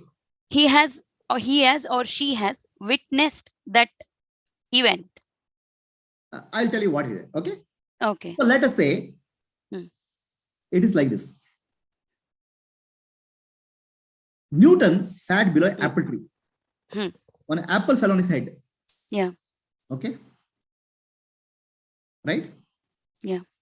So then he said, oh, apple fell because of gravitational force. Yes. The gravitational force was there before Newton, during Newton, after Newton also. If the Newton doesn't recognize gravitational force, it's already there. That's correct. Yes. So Newton recognized gravitational force in such and such a date, such and such a time. Yeah. Okay. So what he did really, he discovered what was there earlier. Yes. So Mukti is not an event. Liberation is not an event. Discovery of Mukti is an event. So can I phrase it like Jivanmukta would have discovered that Mukti was present always at some point of time. That is in time. That is in time. That's what, at some point of time, in time, within time. Within time. So then immediately after discovery, you'll realize that time itself is illusion. So that discovery is also not real. Yes. So being in the Paroksha Gnana, someone who has gained all the Paroksha Gnana, lots and lots of Paroksha Gnana. Not lots and lots. It's not quantity. It's the quality, focus, clarity. Quality. Okay. The more quality Paroksha Gnana cannot claim that even if they claim to be they are enlightened, it cannot be that they have realized because they have not seen that event which you're discovery of the event that you're talking about. Deep inside their mind, it will refuse. Sorry, say it again. Deep inside, subconscious mind will refuse. Okay, yes, it will refuse. Deep inside, you know the truth. I'm not realized. Okay. Yes. For your communication, for your discussion, I'm realized. I'm enlightened. You'll say. Yes. Yes. Right. Yes. Because why this is happening is it's not only here or in this discussion or something. Say when we see around in the world, there are many people, suddenly there's appearance of Godmen, many people, because of maybe the phrase that it is put up that it's not an event or the discovery, the way the phrase it is termed, ultimately people get confused. See, the people get confused. That's why most important spiritual things, absolute clarity, the understanding Vedanta, the communication clarity of the teacher is very important. Yes. Yes. Okay. Yes. Nothing is left to imagination. Yes. Okay. Most of the poor teachers, they'll tell something, then say believe in that or go there. They'll stop your inquiry process. That's correct. A genuine teacher encourages to inquire. Yes. Yes. Okay? And helps you to get rid of doubts. That's correct. Yes. Okay. He'll push you towards genuine discovery. He'll not allow you to rest until you are genuinely discovered. Yes. Okay. Most of the 99.9% of teaching today, people don't have that, master and student don't have that discipline. And you don't get a master who will take you that way. Yes. Okay. So there's no patience, first of all. Immediately within few of these things, I'm convinced I'm Brahman. Belief. Okay, you're comfortable. The belief is there to make you comfortable. It's not about reality. So then, where is the master-student disciple relationship today in the today's world? There's nothing. It has become a mass communication. So master will say something, some 100 people listen or 500 people listen. They have said, I have attended satsanga. Satsanga is never a one-way dialogue. Satsanga is always a monologue. Satsanga is always dialogue. Okay, the student has some doubt. Master will say something. He looks into the eyes of the student. Oh, that's a doubt. He'll clarify. Then again say something like that. Clarity. Master will try to remove the knots from the head of the student. Yeah. Okay. Very, very rare is such master today in the today's world. If at all you can find one. Right? So basically our mind is knotted. Yes. Correct? Yes. That knot in that, it's like you can imagine that ball of string, thread. It's not it. Very difficult to remove the knots. Oh, yes, yes, yes, yes. The entire study of Vedanta, the teaching, the dialogue with the master is to unknot that mind. Okay. It is not one day process. It is a process. But the process itself starts giving a lot of benefit. It's not that you have to wait for enlightenment. So as some knots get released, you start getting relief in life. Even your belief starts giving relief. Yes, yes, yes. It's not the reality itself. Belief itself starts giving relief. Yes, correct. So yes. As you listen to the Vedanta teaching, I'm not the body, I'm not the mind, I'm not. A lot of problems in life appear to be would have come down. Intensity will come down. Okay. Yes. So Paroksha Dhyana itself gives a good amount of benefit. Paroksha Dhyana, I'm saying I'm not saying not beneficial. Paroksha Dhyana itself will give a lot of relief. Okay. Right? But ultimately relief will come only through Paroksha Dhyana. Correct. Are we? Yes. So one last question, Prabhuji. No, wait. Your question is not over. Answer is not over. Okay. Okay. All right. So what was your question? What is it an event? Okay. Yes. So now in the world, it's an event. So I can always claim that on the midnight of so-and-so day, I realized that I am Brahman. That means I got liberated. I realized I am liberated. Always liberated. So that jnana happens in a time and space. That communication is valid in that domain only. In the domain of the world, like that. Yeah. The person who has realized, he understands that even that is not real.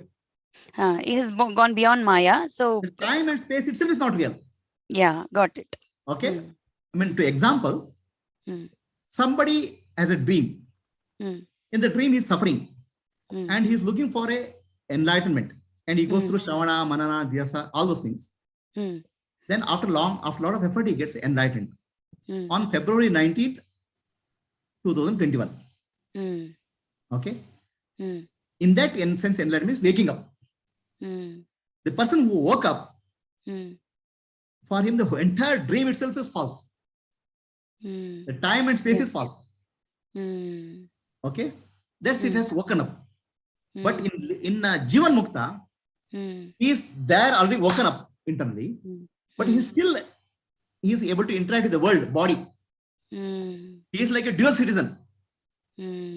Right? There are some people called, one is American citizen and another Indian citizen. There's a dual citizenship. Right now you have a dual citizenship now.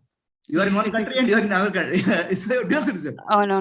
No. So this person, this enlightened person, is in essence he is dual citizen. He's already in Brahman, but he's also in the world as Jiva. So when he speaks about time and space, he speaks from Jiva point of view. At that date, I got enlightened. That was the event. As a Brahman, he understands it's a non-event. Simultaneously, both are true for him. But for you, we are in the Maya, because I'm in the Maya. So a person in the dream got enlightened on such and such a date. He can say, in the dream world, I got enlightened on such and such a date, which is also correct. Yes. It's applicable to that domain only. It's not an event in reality. Okay, I agree with that. Yes. Are you clear? Yes, very clear. Did I answer your question? Yes, it's very clear, Prabhuji. Thank you. Next, what is the question? So the very last question, sorry for taking your time. No problem. So, how does the mind of an enlightened person operate? Because, I'll complete the question in a right way. So obviously the enlightened person has discovered that he's not the body, he's not the mind, he's not the intellect. When he has discovered that he's not the body, but he still have to be living, so he is still in that form, the body, and the mind and intellect are also intact with him. Is it that way, or how does it operate? Can you ask the question again? So how does the mind of an enlightened person operate? Because why I'm asking is because I see some of the quotes that you have been sending in the Sadhguru group, Sadhguru teachings group, that certain quotes which says there is no mind, or there's a death of the mind. So I want to know about the mind of the Jivan Mukta, basically. So basically, this enlightenment teachings are very confusing many times. Yes. Because they have to be communicated in English words. Yeah. Okay, English is not a language which doesn't communicate spiritual truths in a very clear, precise way. Sanskrit has a lot of precision and clarity in communicating many of these teachings. Okay. But when you communicate from Sanskrit to English, lot of confusion happens. Yes. But there's no choice because we are more familiar with the English words compared to Sanskrit. Okay. So enlightened person attains a state of no mind. Okay.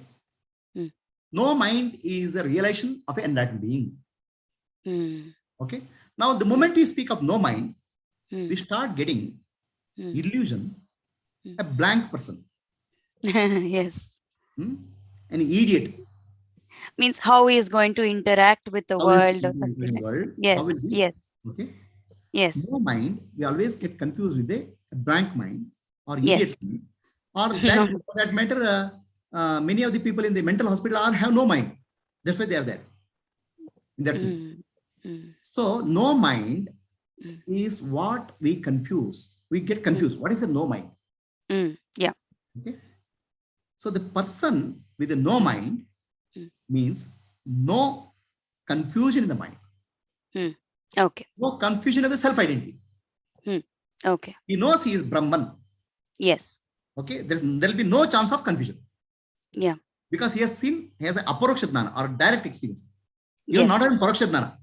Yes. Understand? Yes. So no confusion is one sign of no mind. Okay. Crystal clear clarity, who am I, is another mind. No mind also means no ignorance in the mind. Okay. The mind, the nature of mind is ignorance. Yes. I am the body, I am the mind. Jiva is by nature ignorant. That ignorance is gone. Okay.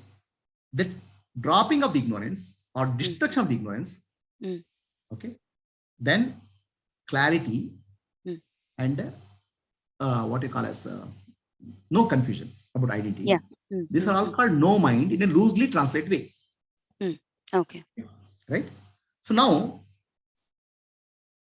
the no mind state, you live as Brahman, you know you are Brahman, but still you will be able to interact with the world. That's a Jivanmukta. A Jivanmukta can easily interact with the world, but he has no confusion. Okay. So for interacting in the world, thoughts are required. Okay. So that means no mind doesn't mean zero, no thought. No mind means thoughts which are required, he'll be having. For example, Ramana Maharshi will read a newspaper. He every morning used to read newspaper. The world war was happening. For reading newspaper, this is thought required. Understand? Yeah. So if Ramana Maharshi people come and say, Maharshi ji, can you please come and eat food? Yeah. Yes, I will eat food. It's a thought. So then he'll eat food. Maharshi, did you have food? Yes, I had food. So now his identity has shifted from I am the body, I am the mind to I am the Atma, Brahman. Yes. Brahman has nothing to do with food. Brahman doesn't eat food also. But when he says I ate food, it is the body which is eating the food. Yes. So in his mind, there's a clear distinction. Body is eating the food, but for communication purpose, I am saying I am eating the food. Okay.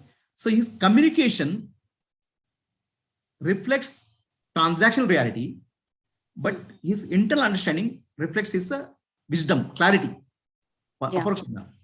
Yeah. Okay. He is able to interact meaningfully in the world. That in the sense he has thoughts. So no mind means not a state of blankness. Okay. So no mind has an important connotation. The mind has a sense called I am the body, I am the ego. So your whole life is possessed by this ego. Your ego drives your life. Okay. Right? A Jnani is not driven by the ego. He'll use the ego when it's required. Mm. He is not being used by the ego unconsciously. Mm. Consciously he'll use the ego. For example, Gnani may come and start teaching. Mm. So he says he uses the ego of a teacher. Mm. Okay. But a Adnani in teaching, he starts thinking he is the teacher. Mm. Adnani knows I am Brahman. Mm. For the teaching purpose, I am using this vehicle and teaching. Okay. Mm. Okay. The body becomes a vehicle for teaching. Yeah. The students call him Guru. He will accept as a Guru because students can only understand that much. Yes. But deep inside, he knows I am Brahman. This body is not real. The students are not real. That understanding is there. Mm. Okay. Mm. So he has a ability to switch between the two domains, transcendental domain and transactional domain. Mm. Okay. He is never confused. But whereas an ignorant person or a person in Paroksha Jnana, still is stuck in transactional domain only. Mm. For him, ego drives his life. He doesn't use the ego. So in other words, ego means mind. So Gnani uses the mind for transactional purpose. A Adnani is trapped by the mind. He is driven by the mind. So those who are in Aparoksha Gnana are Gnanis. Those who are not in Aparoksha Gnana are Agnanis. In a sense, a Gnani title, Gnani word has to be used for Aparoksha Gnani. And those who don't get this thing, Adnani we have to use. But we can use also a Gnani, person who has a well-versed in scriptures or well-versed in some subject. We can call him a Gnani. Okay. But to distinguish by a Gnani and realized person, we have to use a Aparoksha Gnani as a real word. Aparoksha Gnani is applicable to realized person. Whereas Gnani applies to ordinary person who is knowledgeable. Right? Aparoksha Gnani and Gnani, there's a difference. Gnani has a very good knowledge of scriptures and he may be convinced that he is Brahman also. Aparoksha Gnani, he knows he is Brahman. He may not have knowledge of scriptures as much. Yeah. Is it clear? So now, no mind means no confusion in the mind. Yes. No confusion about Atma and Anatma. Self and non-self, you'll never confuse. The body, mind, and intellect is Anatma. Consciousness is Atma. You will never confuse these two. Yes. Okay? Internally. But for communication purpose, you will not confuse people by communicating. He will act accordingly. He'll act. For example, a woman is enlightened, let's say, liberated. He will not, in front of the husband, and she goes, what do you think I am? I am not a body, I'm not mind, I'm not intellect, I'm not your wife, I am Brahman. She will not say. She'll still continue to play her role. Because her husband is not enlightened. No. Why should she confuse him? So for transactional purpose, Gnani will use the body and mind as a vehicle. An ignorant person is driven by the body and mind. He doesn't even know who is Atma. He may have a Paroksha Jnana. I'm Atma. Yes. So this is actually shown by the symbology, mythological symbology. Shiva is wearing a serpent here. Neck of Shiva, there's a serpent. Serpent represents the ego. The serpent becomes an abharana for Shiva. That means optional. It's an ornament. Okay. Show to the world. Yeah. So Gnani can show to the world that I am a guru. Otherwise, he can't perform the role. So it's only showpiece. The snake is poisonous for anybody. Yeah. But not for a Gnani. Gnani becomes an ornament. Whereas for an ignorant person, the snake is poisonous. That's why ego is the snake. So ignorant person gets bitten by the snake. Okay, he suffers. Whereas Gnani uses the snake as an ornament. When he is playing the role of a guru also, or when he's play of husband also, wife also, he plays the role well. Okay, but he himself knows I'm none of this. It is like a woman plays many roles. When she goes to office, she is an engineer. When she takes care of the child, she is mother. When she takes care of the husband, she is wife. When she is with her mother, she becomes a daughter. These roles are played. At the background, the basic role will not forget. When you go to office, I am the mother role is not forgotten. Mother is not forgotten. But in office work, you do properly. Similarly, Gnani, if he does undertake some work, he will do it properly without confusing people, knowing very well he is Gnani. I am Brahman. And this knowledge of I am Brahman is like this. Okay. You are a woman. I am a man. This understanding, we don't have to repeat. It's deeply ingrained in us.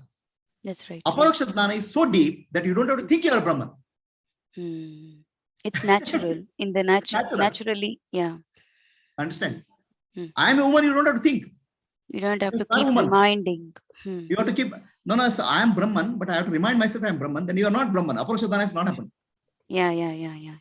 Very true. Yes. Understand? Yes. So Yes. now I am Brahman. Knowledge is so clear. Mm.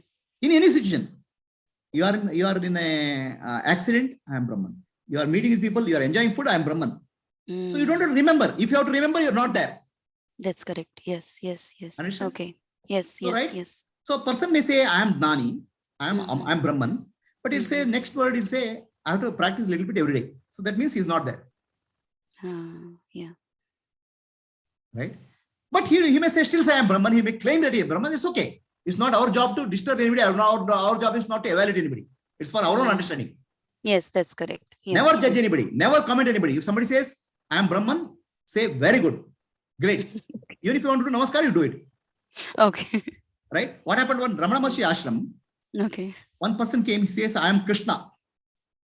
He dresses like Krishna. Okay? He believes he is Krishna. Okay.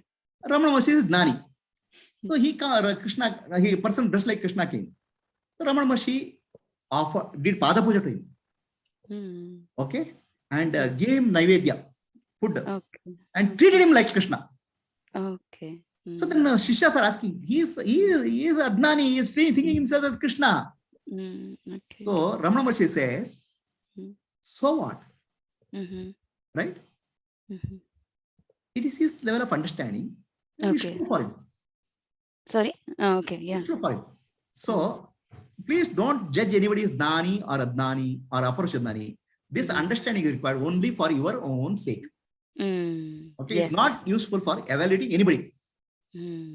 Okay, never evaluate. So can Dani know somebody else is Dani? Is the question. Right? Dani doesn't evaluate anybody. The moment he has become Dani, he has stopped evaluation. It is like a dream world. Yes. Thieves and police. After waking up, I'm not worried about who is the thief, who is the police. Yeah. Okay. Dani does not evaluate anybody. Okay. Okay. Another important characteristic of Dani is Dani sees himself in others. Sarvam Khalu the Brahma. Oh, yes. Yes. If another Adnani comes, so Dani treats him as a Dani only. Because he doesn't see Adnani, he sees only the Atma, self itself is coming. Okay. So Dani can evaluate another Dani. Dani sees everybody as Dani. Understand? So can Dani know somebody else is Dani? Yes, Dani knows everybody is Dani. Deep inside. Okay. Yes, in that sense, yes. Yes. Right? Okay. So then when Buddha got enlightened, people asked him, what did you realize? So he said, he realized that when I awakened, I realized the entire world is awakened. Everybody is Buddha. For Dani, everybody is Buddha. Okay? So now, in that sense, Dani recognizes Buddha in everybody. So this question of Dani recognize somebody as Dani is false. So when you are asking the question, Dani recognizes other Dani, you are asking Dani recognizes other Dani and he says Adnani or Adnani, he is able to judge. So Dani recognizes everybody as Dani. Okay. So that means Dani recognizes everybody, but not in the way you understand. You ask the question. Okay. Okay. Yeah. Then why does Dani teach? If everybody is Dani, then why it teaches? Yeah. So then somebody comes and says, I have ignorance, please teach me. Yeah. So now, because he is saying that you are ignorant, Dani teaches him. Yeah. Right? Okay. Dani doesn't evaluate he is Adnani or Dani. Yeah. Dani teaches somebody because that person is suffering. And he says suffering, I need teaching. He teaches because he is asking. Yes. Right? So Dani never teaches Adnani. Dani teaches only Dani. Communication from Atma to Atma. That's why the enlightenment happens. Okay. Yeah. A Pandita thinks he is Atma Dani and he trying to teach Adnani's Dana. Then Atma Dana will not happen. Huh. Understand? Yes. Right? So Gnani is seeing himself in others already. Yeah. You'll never give up. Okay. Yeah. Yeah. Got He it. says already Atma is there only. Yes. Even Yes. even if the student is getting frustrated, Gnani will never get frustrated because he Yeah, sees yeah, Atma only. yeah. Yeah. Whereas Pandita will be frustrated. Yes. Scholar will be Yes. frustrated. Yeah. Yeah. Right? Yeah. Yeah. So a Gnani sees another Gnani. Gnani sees Atma, Brahman everywhere. So that's why he sees everybody else. Even dog and monkey also he sees Brahman only. Okay. Then why does he teach? Because the person who is seeing, he comes and asks for teaching. He is suffering. I am suffering. Please teach. Then he will teach. Then when he teaches, he doesn't teach Adnani. He teaches on the Atma to Atma communication. Yes. Okay. That's why in the presence of enlightenment becomes more possible, because enlightened master doesn't teach to an ignorant person. Enlightenment master teaches to himself. Yeah. Okay. That's why an enlightened master is very important. Okay. Yes. So now, can anybody can recognize it? Gnani? Can ordinary people can recognize Gnani? That's the next question. See, to recognize something, you need to be at that level. A primary school kid, who is a PhD student, how can I recognize him? That question, you cannot recognize a PhD student. You'll never be able to. Right? So, let us say, forget a PhD. If a good musician is there, Sangeetakara. Yes. Carnatic singer, go and sit there. When he says, sa, I feel harsh. What the hell is speaking? He doesn't even know one more word than sorry. He kept on saying. So I'm not able to evaluate a great musician sitting in front of me unless I have a deep knowledge of music. Okay, yes. Understand? Agreed. Unless you are very evolved, you cannot recognize it Gnani. Yes. Understand? Yes. You will not be able to. But Correct. most people tend to evaluate Gnani by his dress. Appearance. Okay. Or he has been, his biodata they will see how many times he has been go to Himalayas. Or how many number of people are surrounded by him. That is one of the major. Okay. Or what is the length of his beard. So there's a unspoken role in the enlightenment. The length of the beard is equal to depth of the enlightenment. So then, beard is your classification. He can't recognize a woman Gnani. Because woman can never have a beard. Then they will come to a general conclusion. Woman cannot be enlightened also. Okay. Right? So, an ignorant person has no means of recognizing Gnani. Okay? But he can recognize a Pandita. Okay. A scholar. Yeah. A good Pandita can give you good guidance in scriptures. So, an ignorant person, if he wants to get Gnana, he has to find a good scholar who can give him Gnana. If he matures in that scholarship, finally he will be able to recognize Guru, Sadguru. You cannot recognize Sadguru just like that. Yeah. Okay, that's why it said the Guru appears in front of you when you are ready. The Guru may be standing here, Sadguru. I am speaking of Sadguru. A Pandita can be recognized because he knows which Upanishad, which scholar, which sloka, everything. That's easier to recognize. But Sadguru can be recognized only when you are evolved to an extent you can recognize a Sadguru. Then you will not go by external appearance. Okay. So to recognize the inner fine quality, your inner fine quality has to reach that level. Others you can't. Others you will treat him as a Pandita or a good man, a gentleman, or a nice man, like that. But if you have recognized a Sadguru in somebody, then your spiritual journey has come to an end. The moment you see Sadguru, you have already met God. It's over. Journey is over. But your evolution has to come to that level. Typically, to meet a Sadguru, you need to go through a process of preparation called Karma Yoga, Bhakti Yoga, which will purify. Chitta Shuddhi. Okay. Karma Yoga and Bhakti Yoga is a prerequisite mandatory. Okay. Right? What will happen? A lot of purification is required in our heart. The purity is required. Okay. Called Chitta Shuddhi. Okay. So Chitta Shuddhi, now most of the people, please understand, it is a a Sadguru is Brahman only. Mm. But human ego can never accept it. Mm. Human ego, Mhm. how can be some human being can be God? How can some human being be divine? Mm. Human ego always rejects another person as higher consciousness. It's not easy. Mm. Do you understand what I'm saying? Mm. There's always a feeling, a Mm. human mind will associate the human being, a good human being, not necessarily divine. Mm. Okay. It's very difficult for the ego to accept. Mm. Yeah. Right? Mm. See, you have seen in politics, two people cannot be in the same room. One person feels superior. Mm. Right? Yeah. Always human beings compare with each other. And Yes, always, comparison. Yeah. I am superior, always is feeling there. You see, I have known not so many scriptures. This fellow doesn't know any scripture. How can I accept him as a real? So what happens? Ego always plays a role. It does comparison. It is not easy for the ego to accept somebody as Brahman sitting in front of you. Okay? Impossible.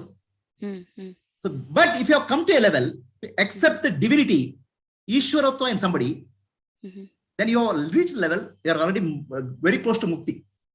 The moment you find Sadguru, you are already liberated because you have reached a level of that evolution, accepting that. That's why Ishwaro Guru Atmeti. Ishwara is unseen. You cannot see the God. But you do the service, Karma Yoga, Bhakti Yoga to unseen God. But that unseen God has to appear in the form of Guru. Guru Atmeti. Guru has to appear. But then when he appears in the form of Guru, you will not accept it.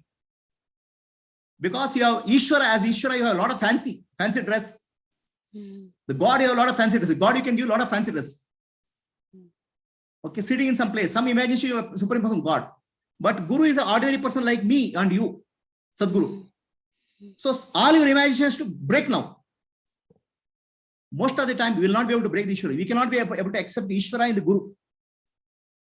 For example, I'm worshipping, let's say, Shiva.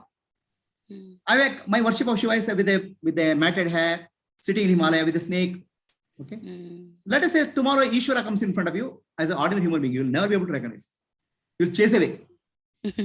Yeah. See, that's why one church, a father was calling the preacher, Father, Jesus Christ, please come. Jesus Christ. He started crying. He started really crying. Jesus Christ got pity on him. He walked into the room. So this fellow looks at somebody who looks like a Jesus Christ. Who are you? I am Jesus Christ. You only called me. The father got really confused. Okay, never in the history of Jesus Christ has walked into a prayer hall. Okay, then he immediately calls up the Pope. So Pope, one person called Jesus Christ has walked into my room. What should I do? The Pope has that in the Rome. No, they have a lot of records. Yeah. He goes through all records. In the history of all the popes, Jesus Christ has never walked into anybody's room. That guy must be a fake. Okay. Ask him to sit and call the police. 9/11. Call the police. I was about to say that. See, when Ishvara comes in front of you, you will not be able to recognize because you are stuck in the fancy imagination. That's why if you are able to recognize Ishvara in a human form, then your evolution level has reached for enlightenment. That's the meaning of Ishvara Guru Atmeti. Then you'll recognize that same Ishvara is in your Atma also. Same Atma. So that's why when you are ready, Guru will appear in front of you. There's the meaning of that. Right? Okay. Ordinary person will never be able to recognize. They'll be able to recognize some panditya, good quality. They'll recognize some good quality service. Okay? Many things they can. But who is enlightened, who is liberated, they'll not be able to recognize. Whereas the enlightened one always recognize everybody as enlightened only.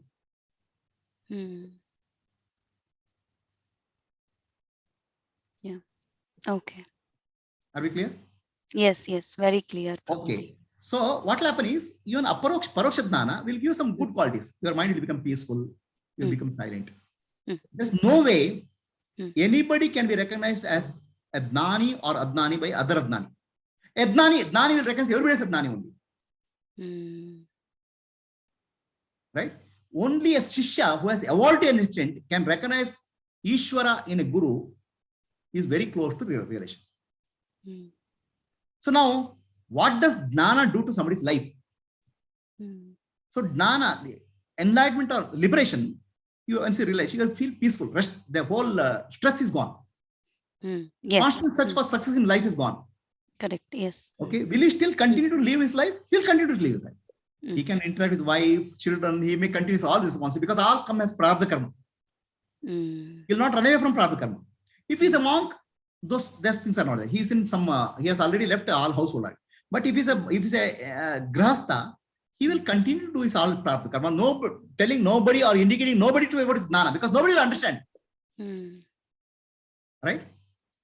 So then, a jnani, he becomes very peaceful. And his peace starts spreading to people. A flower kept in place, the fragrance will spread. A jnani, as he becomes peaceful, his fragrance of peace will spread to people. People are looking for peace. Okay, ants will know where is the sugar, even there is no internet connection, no mobile network, but still their ants will find it sugar. Yes. So instinctively, people will start coming near jnani. Instinctively. Okay. And they get a peace in the words of jnani. May not be absolute Atma Dana, but whatever words jnani says will bring relief to them. So that's where many people start going to a jnani. Jnani may not claim he's a jnani, but people will feel some pull. Yeah. There's a clarity, there's a purity, there is a silence with jnani, which is nothing to do with the dress, nothing to do with the beard, nothing to do with the. And he will not claim that he is a jnani. He cannot claim because he has already woken up from the dream. But he may take a role. He may take a role as a guru, or he may take a role as a minister also, prime minister also. Yes. Okay. So jnani may play any role very well without anybody knowing it. So in that sense, jnani is like an actor. Okay, an actor can play the role of a beggar or a businessman or a police. All roles he will play very well, knowing very well he's an actor, but he gives the justice to the role. In that sense, jnani will play the role, doing very, very good justice. Knowing very well he's Brahman. He will not confuse people. Right? So now then why the question is why the jnani does plays a role. So jnani, the moment a person becomes jnani, his inner and outer reality become one. That is called Advaita, non-duality. Subject and object become one. Then he sees himself everywhere, his own self. Now, if I see myself in you, if you are suffering, my hand will naturally go and console you. Yeah. Understand? For jnani, compassion and love are natural abilities. It will flow. It will be overflowing. For example, if mosquito is sitting on my left hand, my right hand will go and beat it. It will not ask, why should I beat left hand? So jnani will have never second thought. Okay. So at jnani's nature is love and compassion will be overflowing, but he will do to the extent what he can do. It doesn't mean that he will go and change the world. Right? So love and compassion and service are hallmark of a jnani. Love, compassion, service is a hallmark of every award seeker also. Award speaker also almost like jnani only. Yeah. Right? But for jnani it becomes natural. For award speaker, he'll fall back. He'll have to correct it. Okay. Like learning a cycle. When you learn cycle, sometimes you fall. But after some time, you'll pedal for a few meters and then you'll fall. A award seeker is like somebody who can run a cycle for half a kilometer and then fall. Jnani is somebody who has learned cycling, he will never fall. So, award seeker quality almost approaches that of quality with jnani. So, these are called Shama, Dama, Titiksha, Uparti, Shraddha, Samadhana, Mumukshutva or Shat Sampatti. They are very close to jnani. But they are not, still there's effort involved to maintain that. Whereas jnani is effortless. And jnani is spontaneous. Whereas a seeker is not spontaneous. Okay. So somebody suffering, seeker will think, oh, what should I do? Jnani has no thoughts. Immediately action will happen. Spontaneity is the nature of hallmark of Gnani. Mm. Okay. In a seeker, the ego is there. There's a deliberation. Mm. And Gnani, the ego has become silent. Mm. The actions are spontaneous. Like a child's actions are spontaneous. Mm. Okay. And another sign of Hadnani, somebody who thinks he is Brahman, but he has not really got approach Jnana, is anything he takes up, he'll drop in between. He'll not be able to do something forever. So Buddha, if he starts to teach us, he teaches for 40 years. So many opposition come, so many people come and oppose him, nothing will happen. Whereas somebody who is unenlightened, thinks he is enlightened, the mind will intervene. He'll do something, drop it. He'll do something, do it, drop it. Because he still claims he's enlightened, still he thinks he's enlightened, but ego will keep on interfering in his life. The nature of ego is restlessness. Restlessness will appear in life. Whereas in case of Gnani, Shankaracharya or Buddha, they are clear focus. They will never deviate. They're like unstoppable. There'll be a lot of opposition will come. There'll be a lot of resistance will come. They'll not stop. Whereas an ignorant person who thinks he is Gnani, first resistance will stop, drop. Please understand, this is not there for you to evaluate anybody. It's only for your understanding. Yeah. Consistency, persistency, love and compassion are hallmark of Gnani. Okay. Inconsistency, restlessness, okay, right? I need to do some practice. All these are hallmark of a sadhaka. Are we clear? Yes. Yeah. So that's how a Gnani is. So Gnani will have thoughts, but thoughts don't drive him. Thoughts will be used by Gnani or appropriately. Number of thoughts will reduce drastically. Our thoughts are, at any given time, 60,000 thoughts are there for common people. Yeah. And most of the thoughts are about future or past. So Gnani lives in eternal presence. For him, every number of thoughts are very minimum. What is required for a present moment? He lives in the present moment, not in the past, not in the future. So did I answer your question? Yes, Prabhuji, very clearly explained. Any other question? No, I think it's all exhausted now. No, I don't think I have any more questions. Okay. Are we clear? Yes, very clear, Prabhuji. Okay. Thank And you. never bother, never evaluate whether I have become rich Gnani or Adnani. Okay. Never evaluate your spiritual journey. Continuously do what is right. Shravana, Manana, Nididhyasa, service. Okay. You don't have to evaluate whether I reached or not. As you do Shravana, Manana, Nididhyasa and service, the mind will become more and more calm and peaceful. Never say whether I have reached or not. When you reach there, you know it. Yeah. If you are evaluating, you have not reached it.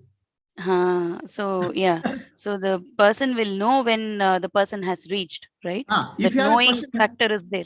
If you have a question, I have reached, then you have not reached. So then you say, I have reached because of these are 5 qualities have come in me, then you are not reached. A person who is reached there, he does not need any judgment or evaluation. He does not tell to anybody. He doesn't tell to himself also, I'm Gnani. Yeah, okay, yeah. No, what I call is self-assertion. I'm Gnani, I'm Brahman. He doesn't have to say. He doesn't have to do practice. Okay. And outside, nobody will know he's a Gnani. No show off. But what will happen? He'll be doing service. When he does service, lot of power of Ishvara will flow through him. So that their service will grow. Not because Gnani has an ambition. It will happen. It will happen. Universe will operate through him. He is no longer an individual. He is the instrument of the Ishvara. The body-mind complex of Gnani is the instrument of Ishvara to Loka Kalyana. Okay. So Gnani doesn't do anything for selfish reason. Now, from outside, we cannot evaluate anybody. Please understand, it's very difficult. It's only for our understanding of life. So all actions of Gnani are driven for Loka Kalyana. Atmano Mokshartam Jagadidaya is a selfless relation, self-relation, selfless service. Shravana, Manana, Nidhyasa and service is a sadhana. For Gnani, Shravana, Manana, Nidhyasa is over. service becomes natural for you. Whereas earlier it's effort, practice.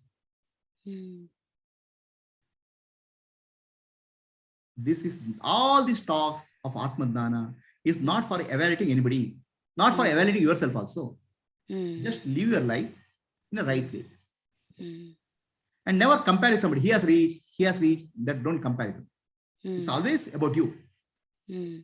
4 years back, how I was. Has fire come down in my life? Fire is frequency, interval, right? Then R is resolution reaction, time. right? No. Time for resolution.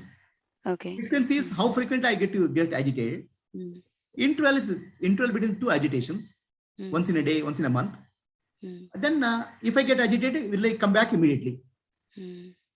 Right? So this fire will come down gradually in your life. Day by day, year after year, year after year. The love and compassion and service will increase. Gradually, the sense of doership will drop. The sense of doership cannot be dropped by itself, because the one who drops is the doer. It can be dropped through Shravana, Manana, Nididhyasa. Now, Nididhyasa, we have a concept that Nididhyasa means sitting in meditation, because we are linking meditation with Nididhyasa. Yeah. Nididhyasa is not meditation. Nididhyasa is contemplation.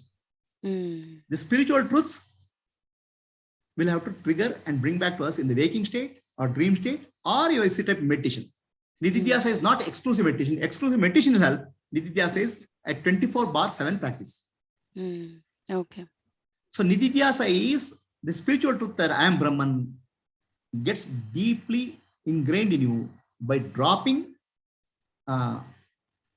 the identification of the body and mind. It is a discrimination process. Okay. So shall we close for the day? Yes, Prabhuji.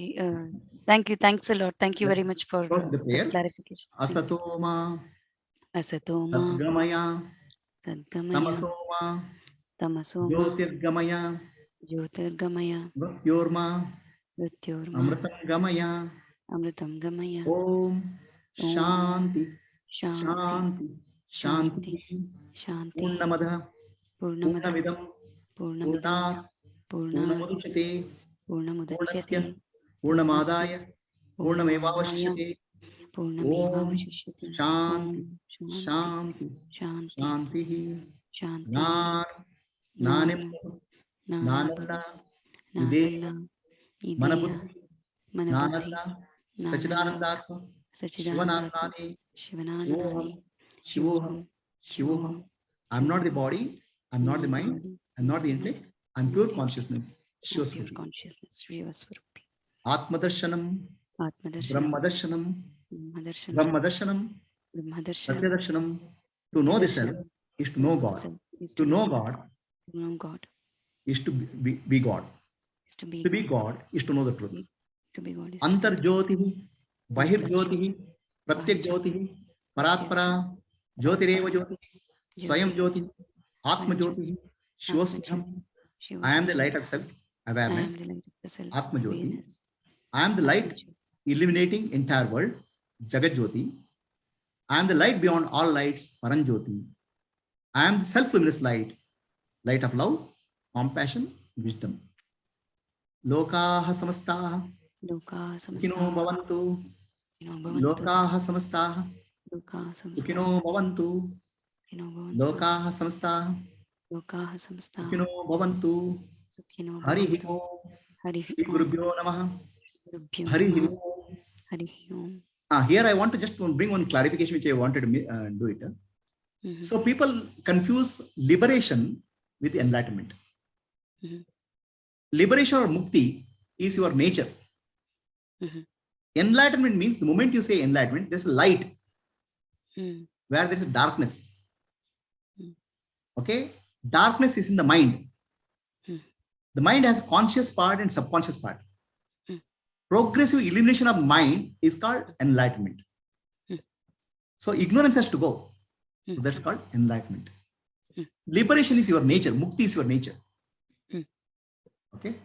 So Jnanodaya can happen in time because there's a time factor depending. Because ignorance and purity of the mind and clarity will take in time.